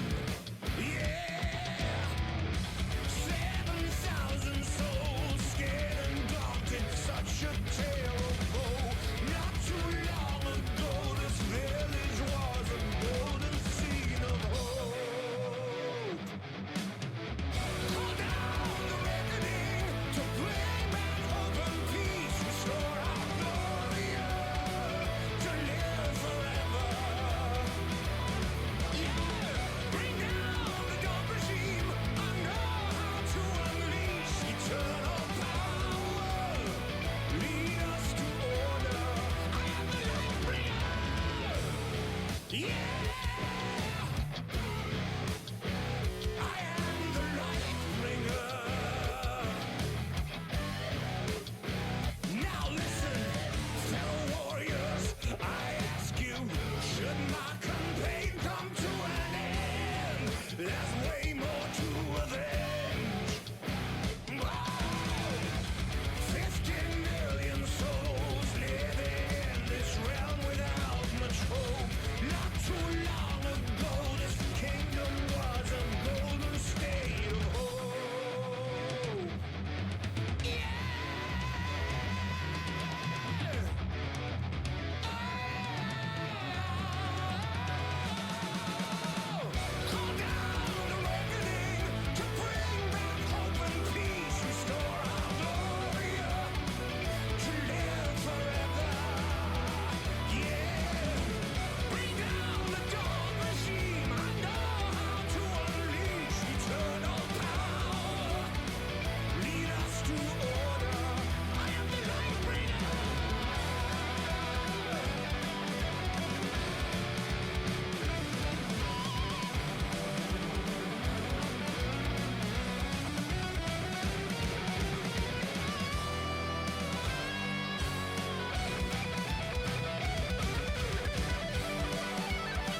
Alrighty, everybody, we're back. Moving into now game number 4. This is going to be the next upcoming draft, and it looks like Conduit has decided to pop themselves back on red side. First band's already down, and we're looking for our first pick for Monkeys, Chong.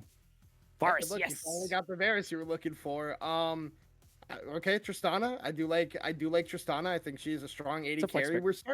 We're also starting to get into like the good 80 carries that are not like the S tier. So like you have like Tristana, Zaya. I think Yunara has fallen off into that category. Varus is in that category as well.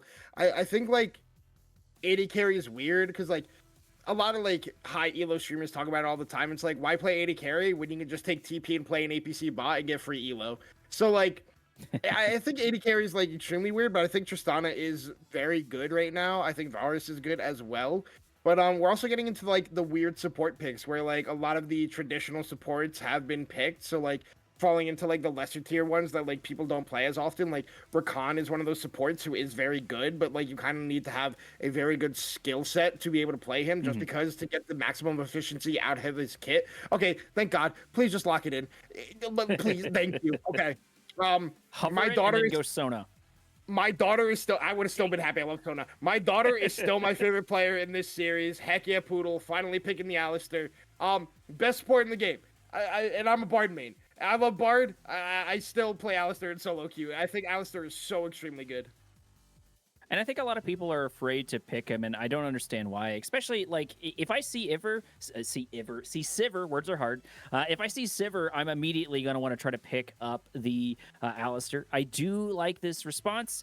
We've got another flex pick on our hands. We've got Maokai. I know Chung's probably sick of me hearing glazing up Maokai, but I love Maokai in the jungle. I love Maokai in bot lane. I think it's a very, very solid champion. I think Twisted Advance is still one of the strongest abilities in the game, and his entire kit is very, very powerful. And I think it pairs with Chains of Destructions very, very well. If this is Varus jungle, I'm going to scream and then cry. It's not Varus jungle. Wrong one. Volibear jungle. If this is Volibear jungle, I'm going to scream and I'm going to cry. I guess I would do the same thing if it was Varus jungle too, but that's a choice. Lily, though, I do like. I think this fits Tristana and the cow between the jump, the burst, and just kind of like playing with your food sort of thing. We do still have the answer, though, I think, with Nature's Grass, though, Chong. I mean, feel free to start screaming now, Korak. This is going to be Volibear's jungle. This is one of Gladys' best junglers. So I'm really happy to see it. On the other half, I'm super happy to see Lilia as a former Lilia main. So Wall Street, if you decide to do some bullshit like you did on that Silas game, I'm going to get your address and I'm going to send you a very nicely worded letter because I don't want to get kicked off of the BOL stream.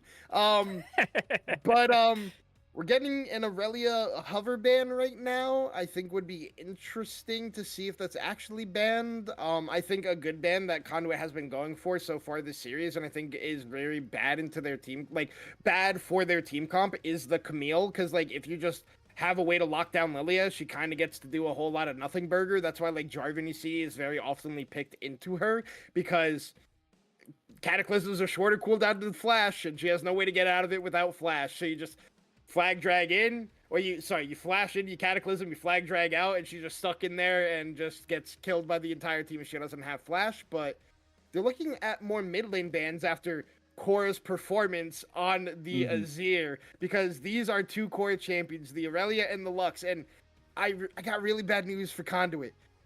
Yeah, Cora was fed. Cora was not the reason that game was won. GLaDOS single-handedly won that game between the levels 1 to 4, and then the rest of the entirety of that game. I think you should have probably tried to ban GLaDOS out over Cora. Not to say Cora didn't play bad that game. Cora had a phenomenal game as well, but GLaDOS was really the reason that Monkeys Inc. dominated as hard as they did in the game number 3. And it looks like we're hovering the Yordle Mage. I think I like Yunara a bit better for this team comp. I think she's going to provide a lot of much-needed damage. The range might be a little bit spicy to deal with, but I like Aurora into Volibear. I think she can chunk him, especially because Volibear wants to run forward, and it's easier to hit your skill shots and everything else when just whatever's coming at you is just constantly coming at you.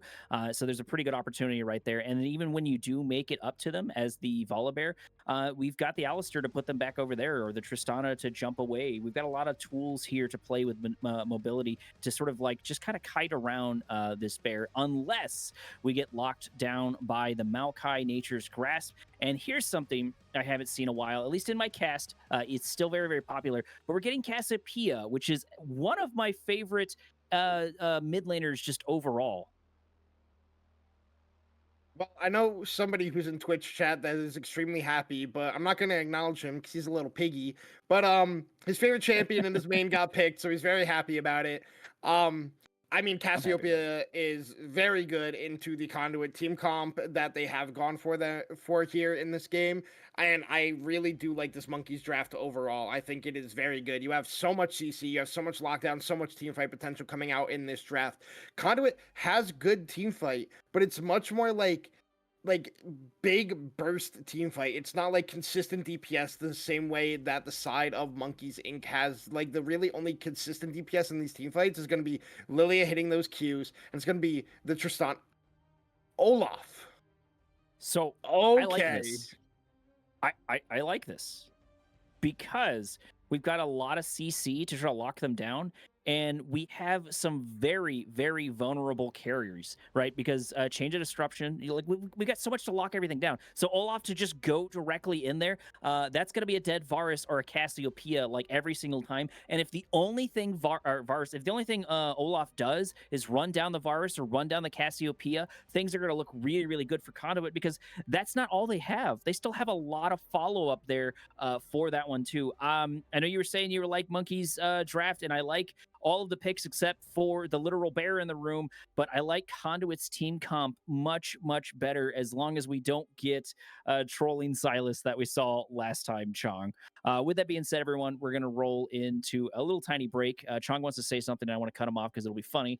And we're make sure to keep watching, because we'll be right back. Loki's making fun of me.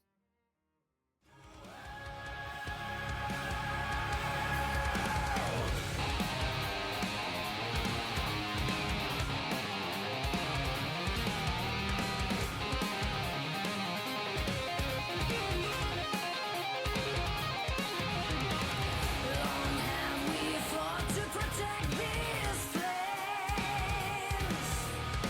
These haunted dreams never ending, clinching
Alrighty, here we go. Rolling into game number 4, starting off with something cheeky once again, which makes sense. We have Twisted Advance. We don't have the Braum. We don't have the Nautilus. We don't have a Hook, but we do have an Engage. And if they're able to get their hands on anything, it'll be super great. But right now, the current meta is just to hang out in the bushes over here to sort of just deal with this exact sort of issue. I don't really expect too much to happen for it. And there's the backs already coming out.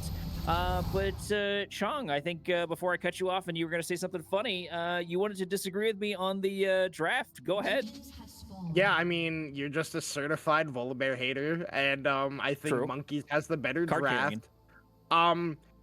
So like Monkeys has the better draft overall, but but Conduit has the bigger wild card if factor, and that's the Olaf in this game. Like, if Big News can play how he did in games 1 and 2, he will absolutely take over this game. He will be almost unkillable. He will just run down everybody. But if Monkeys played like they did last game, it's gonna be a pretty hard game here for Conduit, I think. I think Olaf is absolutely phenomenal here, and if they don't pop off, I'm going to be very, very surprised. But I'm also really wanting to see Concrete on Tristana. I've liked their play so far, and I think their playstyle could really fit Tristana, especially the fact that we willed it into existence. We're getting Poodle on the Alistair, definitely here for that one. But you cannot underestimate how powerful Maokai can be in the bot lane and for these objectives. But Maokai very much so is a double-edged sword. He's nowhere near as tanky as the Cow, and I think that gets a lot of people in a bit of trouble. Looks like we're going to get the level 2 advantage now for Fallen and for Varus. I also think Varus is still a very solid choice. And we have an insane amount of lockdown and CC, by the way, for Monkey. So that's going to be a tool that's not particularly hard for them to play and going to be an advantage in a lot of these fights. Conduit's going to really need to bait out some of those scary abilities to make really anything happen. Yeah, and I mean, it's definitely going to be easier team fight going for the side of Monkeys Inc., but like the team fight for Conduit can be very dynamic. Like, if you get a big multi-man Lily asleep, it can be massive. Poodle can find giant engages, while the Monkeys engage is much more consistent, while the Conduit one is much more volatile. So it really all depends on how the setup for the objectives actually end up coming to be. We can see that we have Lethality Varus this game, as he does have the Arcane Comet. So they're going to have that poke factor as well before the fights do start. But Nyx similarly can do something similar on the Aurora and look for big burst damage onto somebody before the team fight actually does break out, which can really swing the way a team fight actually goes or how teams end up positioning, whether they're going to actually go for it or not, depending on how the poke actually affects the HP bars before the fight starts. And I do think the poke is a good choice into the Tristana. One of the best ways to sort of deal with an all-in, bot lane like you have right here between the Tristana and the Alistair is to have that poke. So by the time they do go in, you've got an advantage before the fight kicks off. But so far, Concrete's not really allowing that to happen. We've had a lot of really good bombs coming off. Alistair continues to do a bit of harassment going back in. Plus, he's got a little bit of healing, a little bit of sustain there for that Nyx. Running a bit of trouble, absolutely out of mana. Glada looking for an angle. Cassiopeia gonna flash for it as we do pick up the first blood, ultimately going down for it. Once again, Glada is setting his mid laner up for success. Yeah, and I like that play there by Glada, getting that gank going off. Yes, Core goes 1-for-1 for it, but it is a first blood and assisted, so it is more gold over to the side of Monkey's Inc. on that play. And also, Cassiopeia getting an advantage can be very big in this game. Nick will flash again.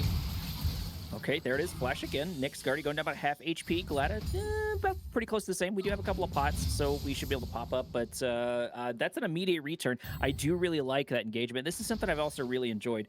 When Glada is sort of online, they're just all over the map, right? And I've said this before, but I'm going to say it again. I really, really like watching this player in this league. I like them much better when it comes to ganks opposed to Wall Street, for this example. Not that Wall Street can't do an insane amount, but I think when Glada is online, oftentimes his entire team is online. I mean, we saw how impactful Wall Street can be on the Taric and Rek'Sai game, similar to Glada on that Xin Zhao game. Also, like you said, you love watching Glada. It also helps that he is a cutie patootie as the engage comes in the bottom lane. Going in. We're going to pop a bomb there on Grim.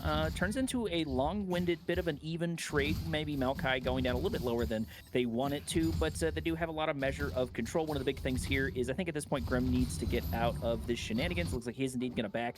Ooh, that's a good time. The deer is here, but also is the bear. We're going to get two anthropomorphic champions here looking for some sort of fight to happen. We are going to ultimately back out, which I think is going to be good for Grim. I think Grim needs to get out of it. We're mostly out of mana. Concrete going in. It looks like the bear is here immediately for the fight. A Concrete having a flash away, popping the bomb down on Grim. There's going to be the heal and the flash away, and that's going to be so many important tools no longer available for Conduit.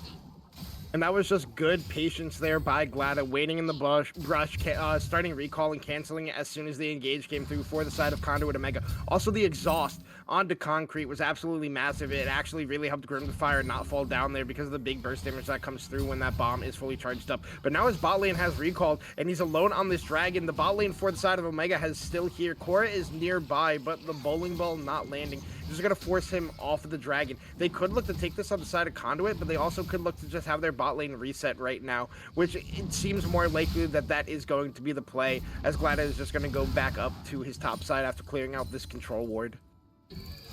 And like I mentioned before, a lot of the meta right now is really favoring these like level 6 supports, which makes Volibear a little bit of an oddity. They are still in that category. Wall Street spent a little bit too much time over here. It looks like Poodle, Alice are going to go in and pick up the lion's share, but is going to buy time for the jungler to do a little bit of back end. The skirmishing power is really great as Grim is able to pick up a kill. That brings us 2-1 so far in our scoreboard. Really, really nice. A lot of control there, and I do think that maybe we overcommitted for that resources, those resources getting Poodle killed ultimately, because I don't feel like that was necessarily Poodle's fault. They were trying to keep the jungle alive. Oftentimes the support is sort of this pawn where it's a good thing and a bad thing. They can be powerful, but they're also a piece that you want to trade from time to time. And if you can trade a support for a jungle, you should definitely try it.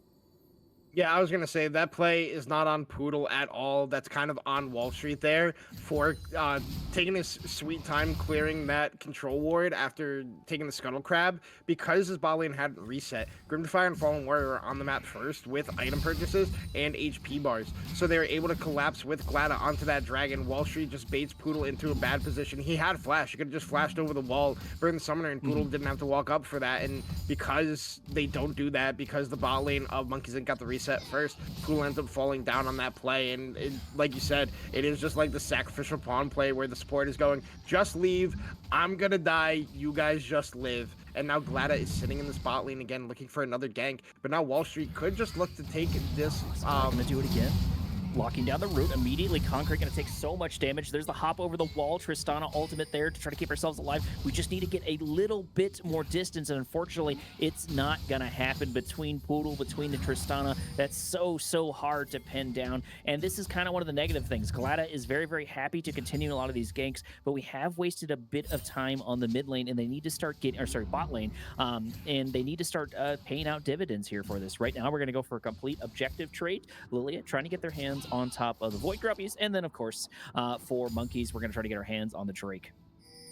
Yeah, and I mean, that was a really nice buster shot by Concrete, getting the 3-man knockback to keep themselves alive with Poodle as well. If Glada was 6 for that play, then Concrete ends up falling down because the Storm Brigade just comes down. The damage is there. There's no flash on Concrete here to use the rocket jump. And then it's just a good play by Glada. It's still a good play by Glada. You still get the dragon. The grubs do go over, which can be a problem that Monkeys does have to deal with because you have an Olaf and a Tristana. These champions are really good at taking down turrets, unironically. Like Tristana specifically and Olaf on side lanes can just be a menace to the Snar, especially when he's in that mini form, if he lands that Q and there is no hop for the Gnar. So I do like that Conduit did go for the trade-up objectives once they realized that Glada was on that bot side. We have to see if they're actually able to make these grubs work for them. As we can see, Nyx is still having a really hard time in this mid lane. Cassiopeia really good into Aurora because of the miasma. Once again going in, but we do have Poodle here potentially for the save. Gonna knock back the bear, but we're gonna go immediately back in. That's gonna be the Feats of Warfare claimed by Monkeys. More here to add insult to injury. Twisted Advance into a Q, and that is gonna be a dead Alistair. Feel like the Nature's Grasp is a bit much, but it doesn't matter. We got the kill, and we got specifically a double kill on this Cassiopeia, on specifically Korra. I mentioned how excited I was to see a Cassiopeia, and I think Korra is such a great person to pick it up. So, I don't know if anybody else saw it, but I saw it. But Nyx popped the ultimate and then flashed over the edge for it, so didn't bounce back in, died to Korra because of it. And that is just like a small mistake that can actually cost you so much in this game because you're already behind in this matchup. This is already an extremely hard matchup, and now Korra is sitting on 3-1 before even having Roa or Ceres fully up, like ticked up here. So like this Cassiopeia is very accelerated in this game, and that's what you really want on the side of Monkeys Inc. They kind of look like they're picking up where they left off game number 3, feeling very confident coming into this game number 4. Poodle is looking for some vision down here on the bot side, considering how much Glada has loved camping down here. Gonna flash in. Flash forward. There it is. We're going to start a fight over here, trying to lock down Grim, but unfortunately, the flash is also good on his end. Looks like we're going to pop an ultimate there, so that's a lot of powerful abilities down, but we're going to immediately cleanse it. Nyx is here for a bit of rotation. That is great. Going to absolutely chunk at least one of them, but ultimately, we're going to back off. However, Lily is here. This would be a good chance for damage. Fallen's just going to walk directly into it. Not what you want to see. Flash forward, taking them down. A little bit of gold in their pocket. It looks like Glada is here for some damage, but Nyx is the answer, I feel, if we can play into this Volibear. Volibear's going to have a hard time going into this mage. Yeah, and I mean, that means so much siege going to come out here from the 3 Grub Tristana. Really well played there by Wall Street, getting down there in the bottom lane, getting the kill onto Fallen Warrior, and even pressuring Grim to fire there as the ult is popped in the top lane by Big News.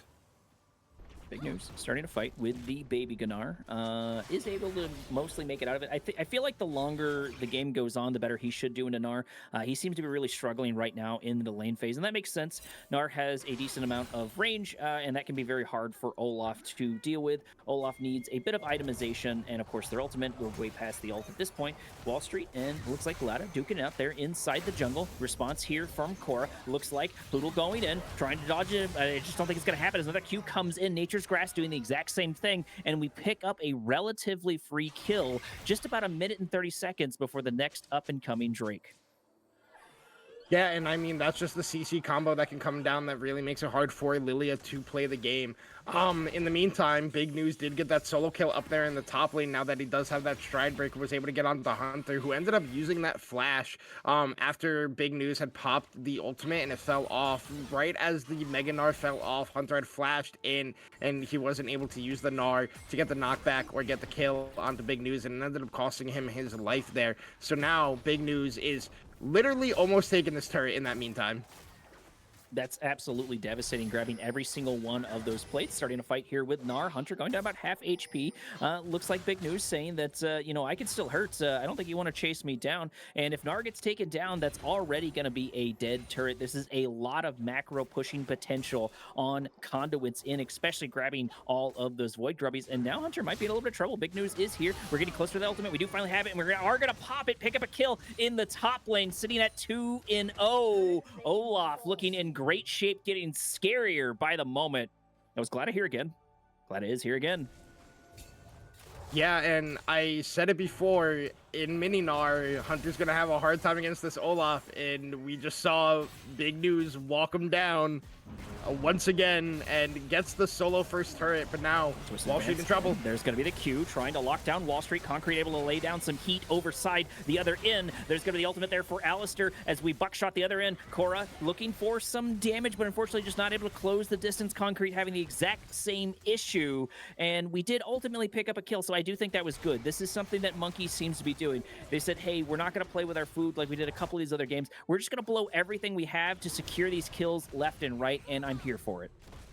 Also, that was a great play by Cora and Fallen Warrior. Fallen Warrior got the Twisted Advanced in, and then a multi-man Q back onto the Miasma on both Wall Street and onto Nyx, so that means they can't flash if they had it. They can't use any of their movement abilities, and then they just get CC'd down and taken out, and that was just extremely well played, once again, by the side of Monkeys Inc. Playing around Cora, once again, in this game number 4, and, I mean, it's been working for him so far. The only issue is Big News is becoming a big problem. Solo, first turret, all the plates, 2 kills. I'm curious how much gold Big News is actually at this point in the game after everything that he was able to achieve for himself, by himself, up here in the top lane. Waiting for the gold counter to show up, but in the meantime, I wanted to focus on, we've got another macro objective, which I think Conduit should be trying the best they can to get their hands on that. Getting their hands on Shelly would just be another great tool for them to go forward, but you've got to watch out here for Maokai. Maokai can do a lot of work, but the big thing is Maokai needs to get to these objectives way before this starts. Those saplings are such a powerful tool. That vision, that slow can do a lot for you, and that is a good amount of prep time, and it'll give you plenty of resources and plenty of intelligence here to turn things around if you need to, but it's easier said than done, especially with the fact that we've got Big News over here, who's absolutely scary. Cora walking directly into the Barbarian inside the jungle. This is the flash. Fortunately, it's not going to be good enough. This is an unstoppable Olaf picking up 1 kill. He's now on a killing spree. He's got 3 so far, but the Bear's going to go over to the other side. Chains of Corruption trying to lock down Wall Street once again. Aurora going in, looking for the damage. Finally, the Cavalry is here. Big News out for more blood as Glada picks up a bomb and just barely survives the encounter, and that's a weird 1-for-1 trade as Gnar knocks on the bot door. Yeah, and I mean, Big News just runs down Cassiopeia, and like I said before, it is very hard in this game for the side of Monkeys Inc. if this Olaf does get ahead, and this Olaf is ahead.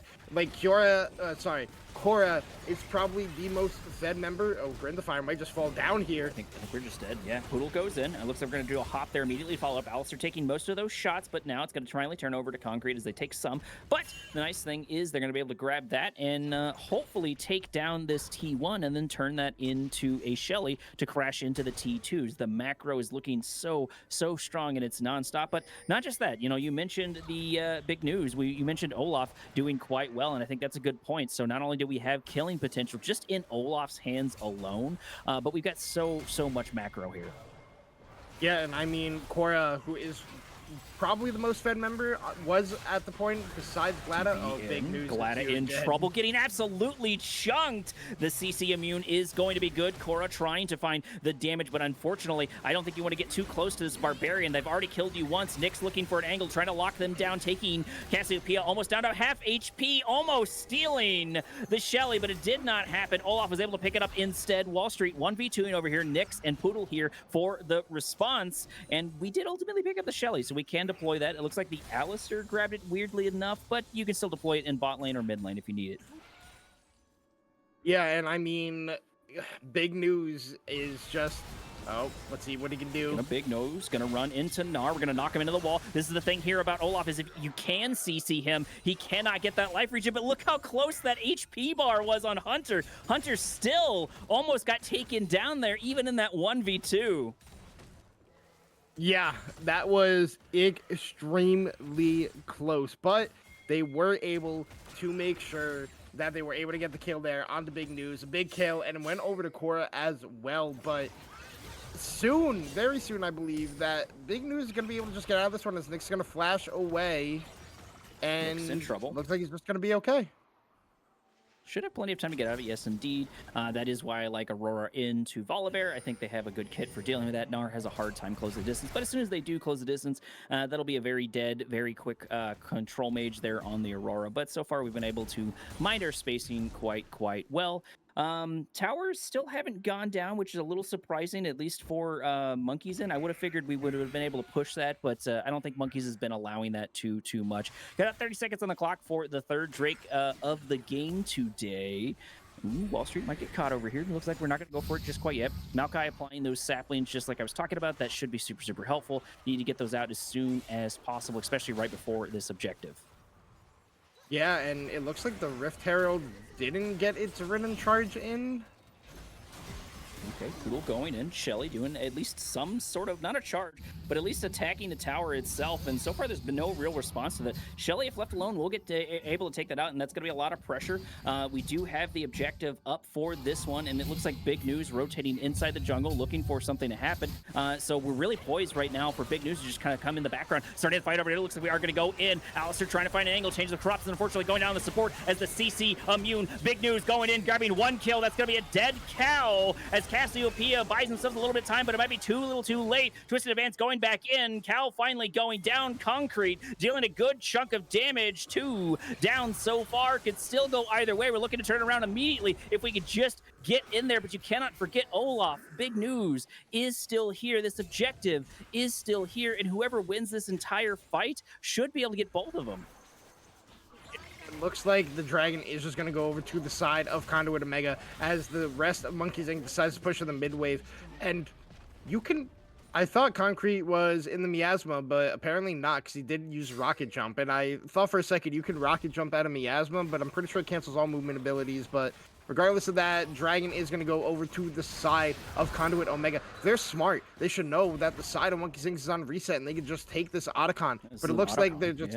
Yeah, it looks like they're just not going to risk it. They're going to clear some jungle, look to take their resets, spend some gold that they got off of that play. But this game is very close. It kind of feels like this game is Big News versus Korra of which one is going to be the one to carry this game and either put us at a potential game 5 or if it's going to be the Conduit Omega getting it. And finally getting that gold that I asked for a little while ago. Big News sitting at almost 10k gold, 1,000 gold over the next strongest member on the side of Monkeys Inc., which is Korra. So, Big News on this Olaf is, like I said, a big problem.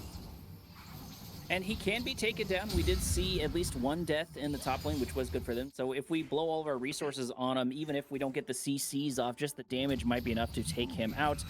Is easier said than done for a lot of different reasons. But I do think Monkeys has been playing just a little bit better as the game goes on. The tempo can easily shift in their favor. One of the big things, though, is they need to find a way to play around or just avoid Big News entirely. Yeah, and we'll see how they are going to decide to do that. They have Cassio answering right now in the bot lane, but taking a recall here, Big News just going to play it smart, not knowing where exactly all the members of the side of Monkey Inc. are. Is just going to let that wave push back into him before pushing it out, and then either potentially taking a recall for himself or just taking this tower. We'll see what he actually does decide to do. To see Wall Street is hovering up here on the top side, hovering around Nyx, also taking that Rift Scuttle for himself. There's ping onto the enemy blue buff, kind of knowing where Glad is at this point, but it looks like they're not going to try to steal that one away. Big News going to get the wave in and look to either go for a lane gank kind of situation onto Korra here, or just like to take a recall here. We'll see what he actually does. He's waiting around here for a while, waiting for Korra to step a little too far forward. Oh, he's gonna get hit by that noxious blast. Looks like Korra did predict it, and that's one of the nice things about Cassiopeia. She has that tool to sort of bush check so she does not run into them. So I do like how we're just not running immediately into the bush and dying, especially because getting taken down there could mean SantaCon falling to the other side. But we're getting close to that 23-minute mark. 3 Drakes so far. Void Grub still squarely in the hands of Conduit as we struggle, weirdly enough, to make it to these towers. This is kind of one of the things I saw in LTA Grand Finals. You can have these Void Grubs, but it doesn't matter if you can never make it to the tower core. In a little bit of trouble. Big News going to go for the chase down. We are going to pick up a sleep, so this should be a dead Cassiopeia. We're able to CC one, but gets CC'd instead as a TP comes in. The big immune is working out, but the tower shots are going to have to take him down. Another TP coming in on the other side. Nyx looking for the damage, trying to shred this bear. Just needs to get in range. Unfortunately, I'm going to pick up a change of destruction directly in the face. Poodle is here for the CC if they need it. Going to take at least part of the nature's grass directly in the face, but it doesn't matter. We still get locked down anyways. Knock him back into the other side as Concrete tries to grab a kill on the tower in mid lane. So knocking at the door, the more time Conduit buys here, the more time Conduit keeps them away, will allow Tristana to just pick up so much gold for their team. And if I'm Lilia, why aren't you stopping these backs? You've got bowling balls. Yeah, I mean, Otacon's doing the job for them. They don't need to stop any recalls. But I mean, shout out Poodle on that play. Like, yes, Big News got the kill onto Cora, used the E a little bit too early, didn't get the execute damage. Also, Sarah Shield, very impactful in that play overall. And Cassiopeia is deceptively tanky with this build. You got a fully stacked throwers, you got the Sarah Shield, and you got the Rylai's. You have a lot of built-in HP. Cassiopeia is kind of a tank in the grand scheme of the team composition for Monkeys Inc. But I mean, Poodle saved Nick's life. They almost got the kill onto Glada, but then the Chain of Corruption hits onto Nyx. Nyx is able to escape that, but it was the ultimate that Fallen Warrior that hit both Poodle and Nyx. But once Fallen Warrior used that Twisted Advance in onto that Aurora, Poodle got the knock-up and then the headbutt back, which was what was able to help Nyx escape that one and not end up falling down. So Poodle played that very well. And like you said, really smart play again by Conduit, going for a macro play. They say, hey, we can kind of just stall this play out. Nobody's going to fall down. We have Concrete pushing in this mid wave. He's going to get a solo turret for himself, break open the map even more for us. So I really did like that play out of Conduit overall. As Otacon, like you said, why when we stop with the recalls? Because Otacon did the job for him, because he got aggroed during that whole fight because of the Maokai ultimate.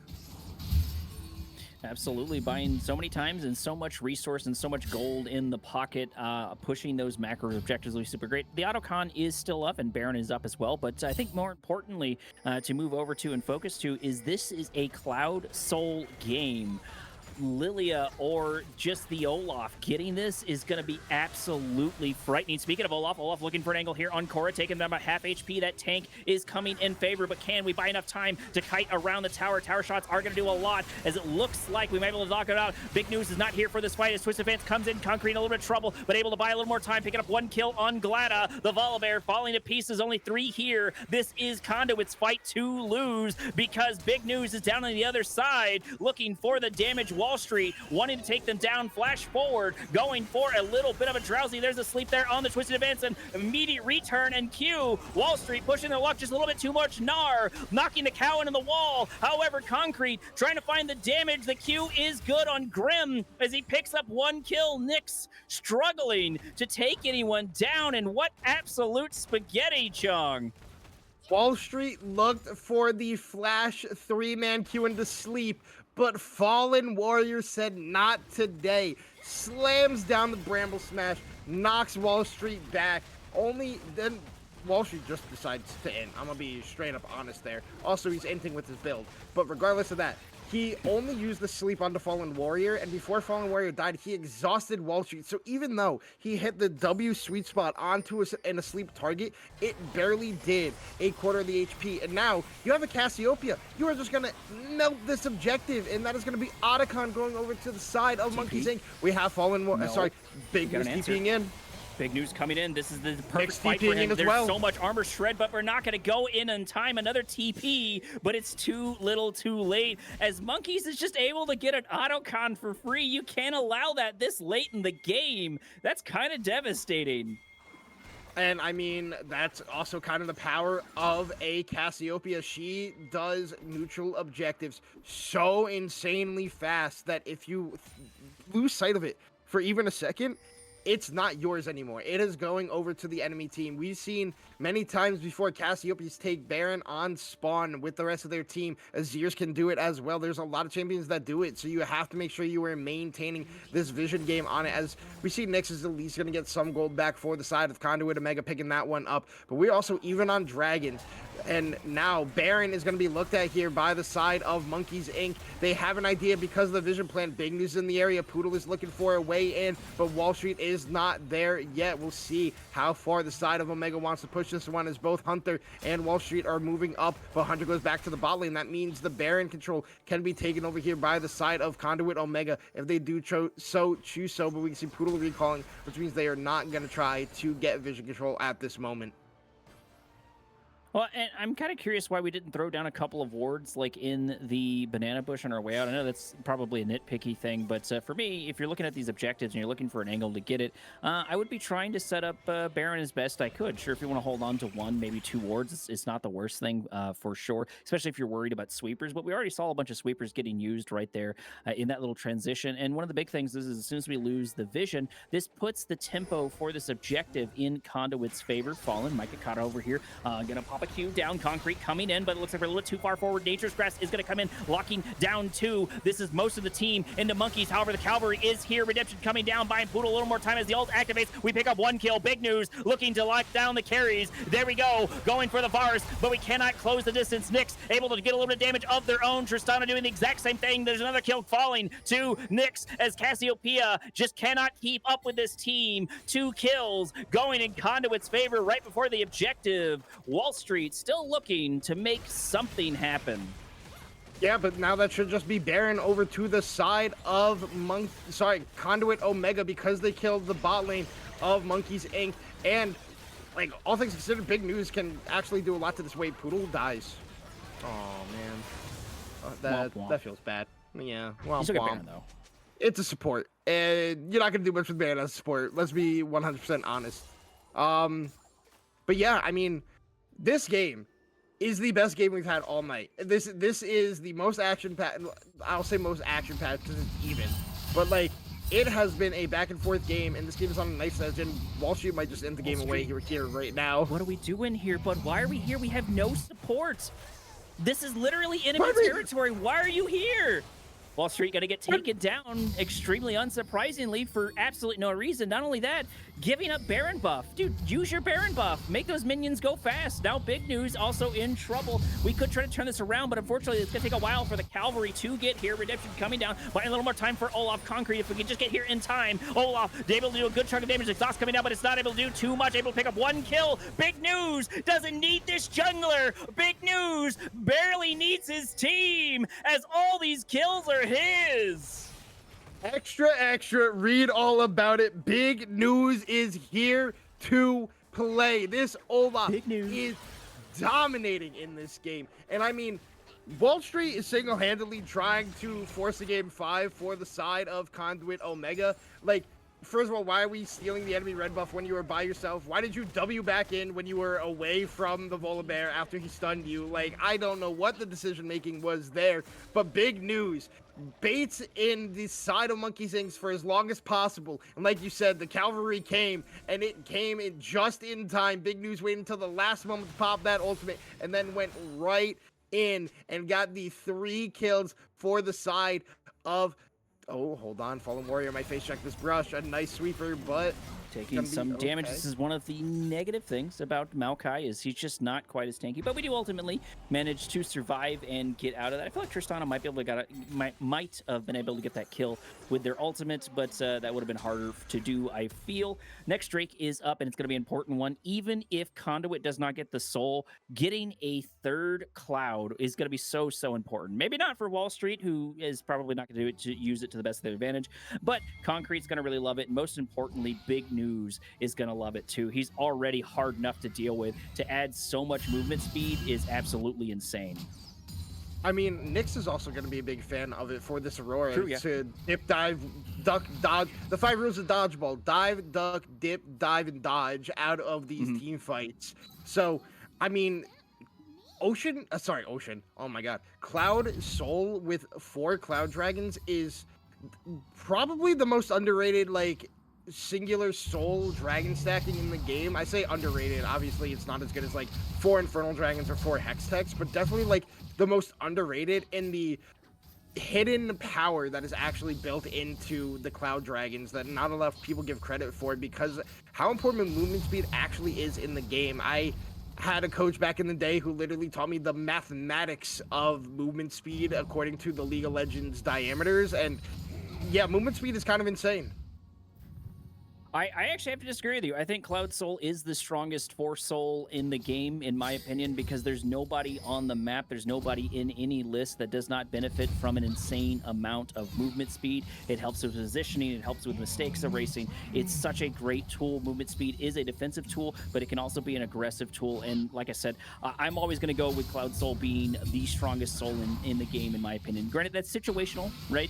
It can go the other side, but that is my guess for it on my end. No objectives to go for yet, just quite yet. Wall Street trying to throw a couple of balls over the wall. We're fighting over vision, so nothing real just quite yet, but we are completely sieged in our tower.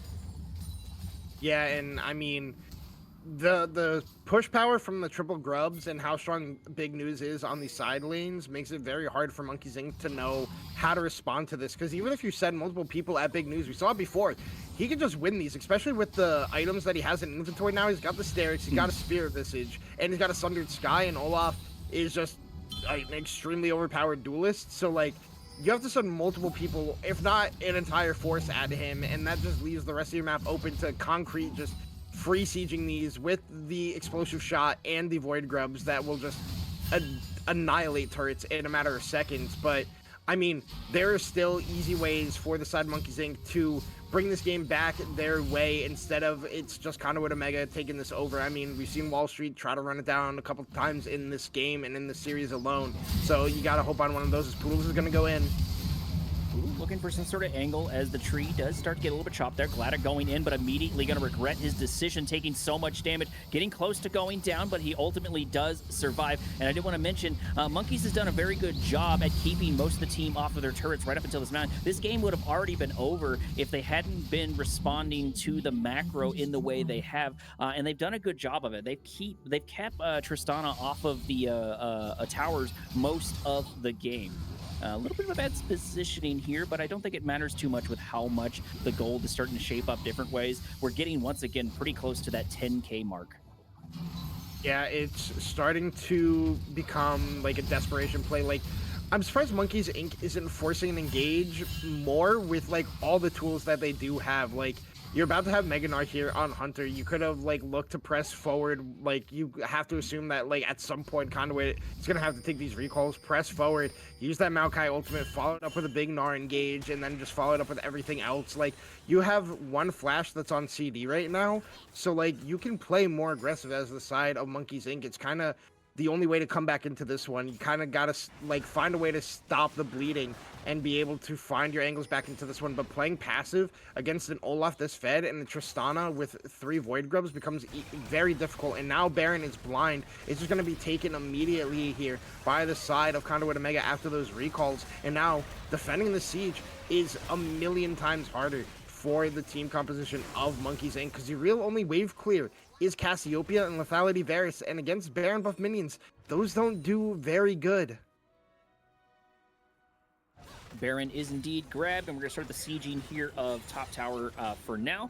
But also keep in mind, about 50 seconds on the clock for the last up-and-coming soul. That could be the final nail in the coffin if Baron is not already there. Things are looking not in the greatest spot here for Conduit, or for Monkeys, but as you mentioned, they do have a lot of tools to be aggressive and turn things around. They just need a good opportunity, and unfortunately, they just had a hard time pinning down Big News in a lot of different ways, pushing, once again, more into the side. Wall Street going to run into a bit of danger, but if he delays this team, if he keeps these 3 members on him, we can just take this tower for free if we could just close the distance. That is going to be a dead Wall Street, but I don't even think you really need it here. I think that is going to be a nice trade. Trade the jungler for that if we don't get entirely taken down. Lay going in, but unfortunately going to get stopped by multiple forces. Nature's Grass coming in, and it looks like the Olaf does not care as he's looking for so much damage, taking out member after member. Nyx also doing the same thing, rocking people left and right in our game. Our series might finally be over with this one, folks, as there's only 2 here on the defense, soon to be 1. Cassiopeia trying to close the distance, but unfortunately just not able to, and that is going to be the end of game number 4. Conduit takes a win once again.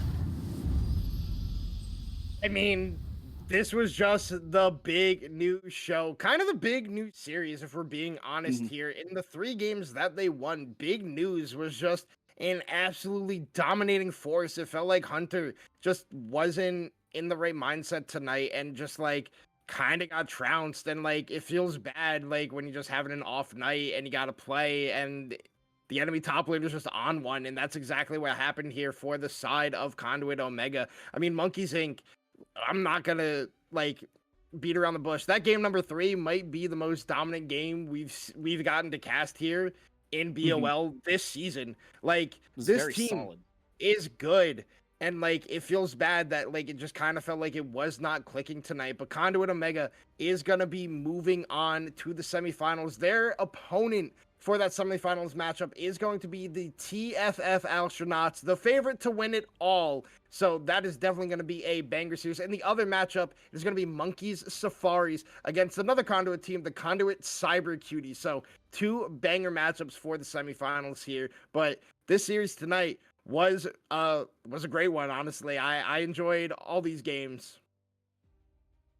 Absolutely, and I'm right there with you, Chung. I was worried that it was just going to be a 3-0 sweep, and then I was worried it was going to be a reverse sweep, so a lot of back and forward. Ultimately, like you mentioned, Big News did come out on top in a big way for his team, looking very, very solid. But with that being said, this is going to be the end of our series today.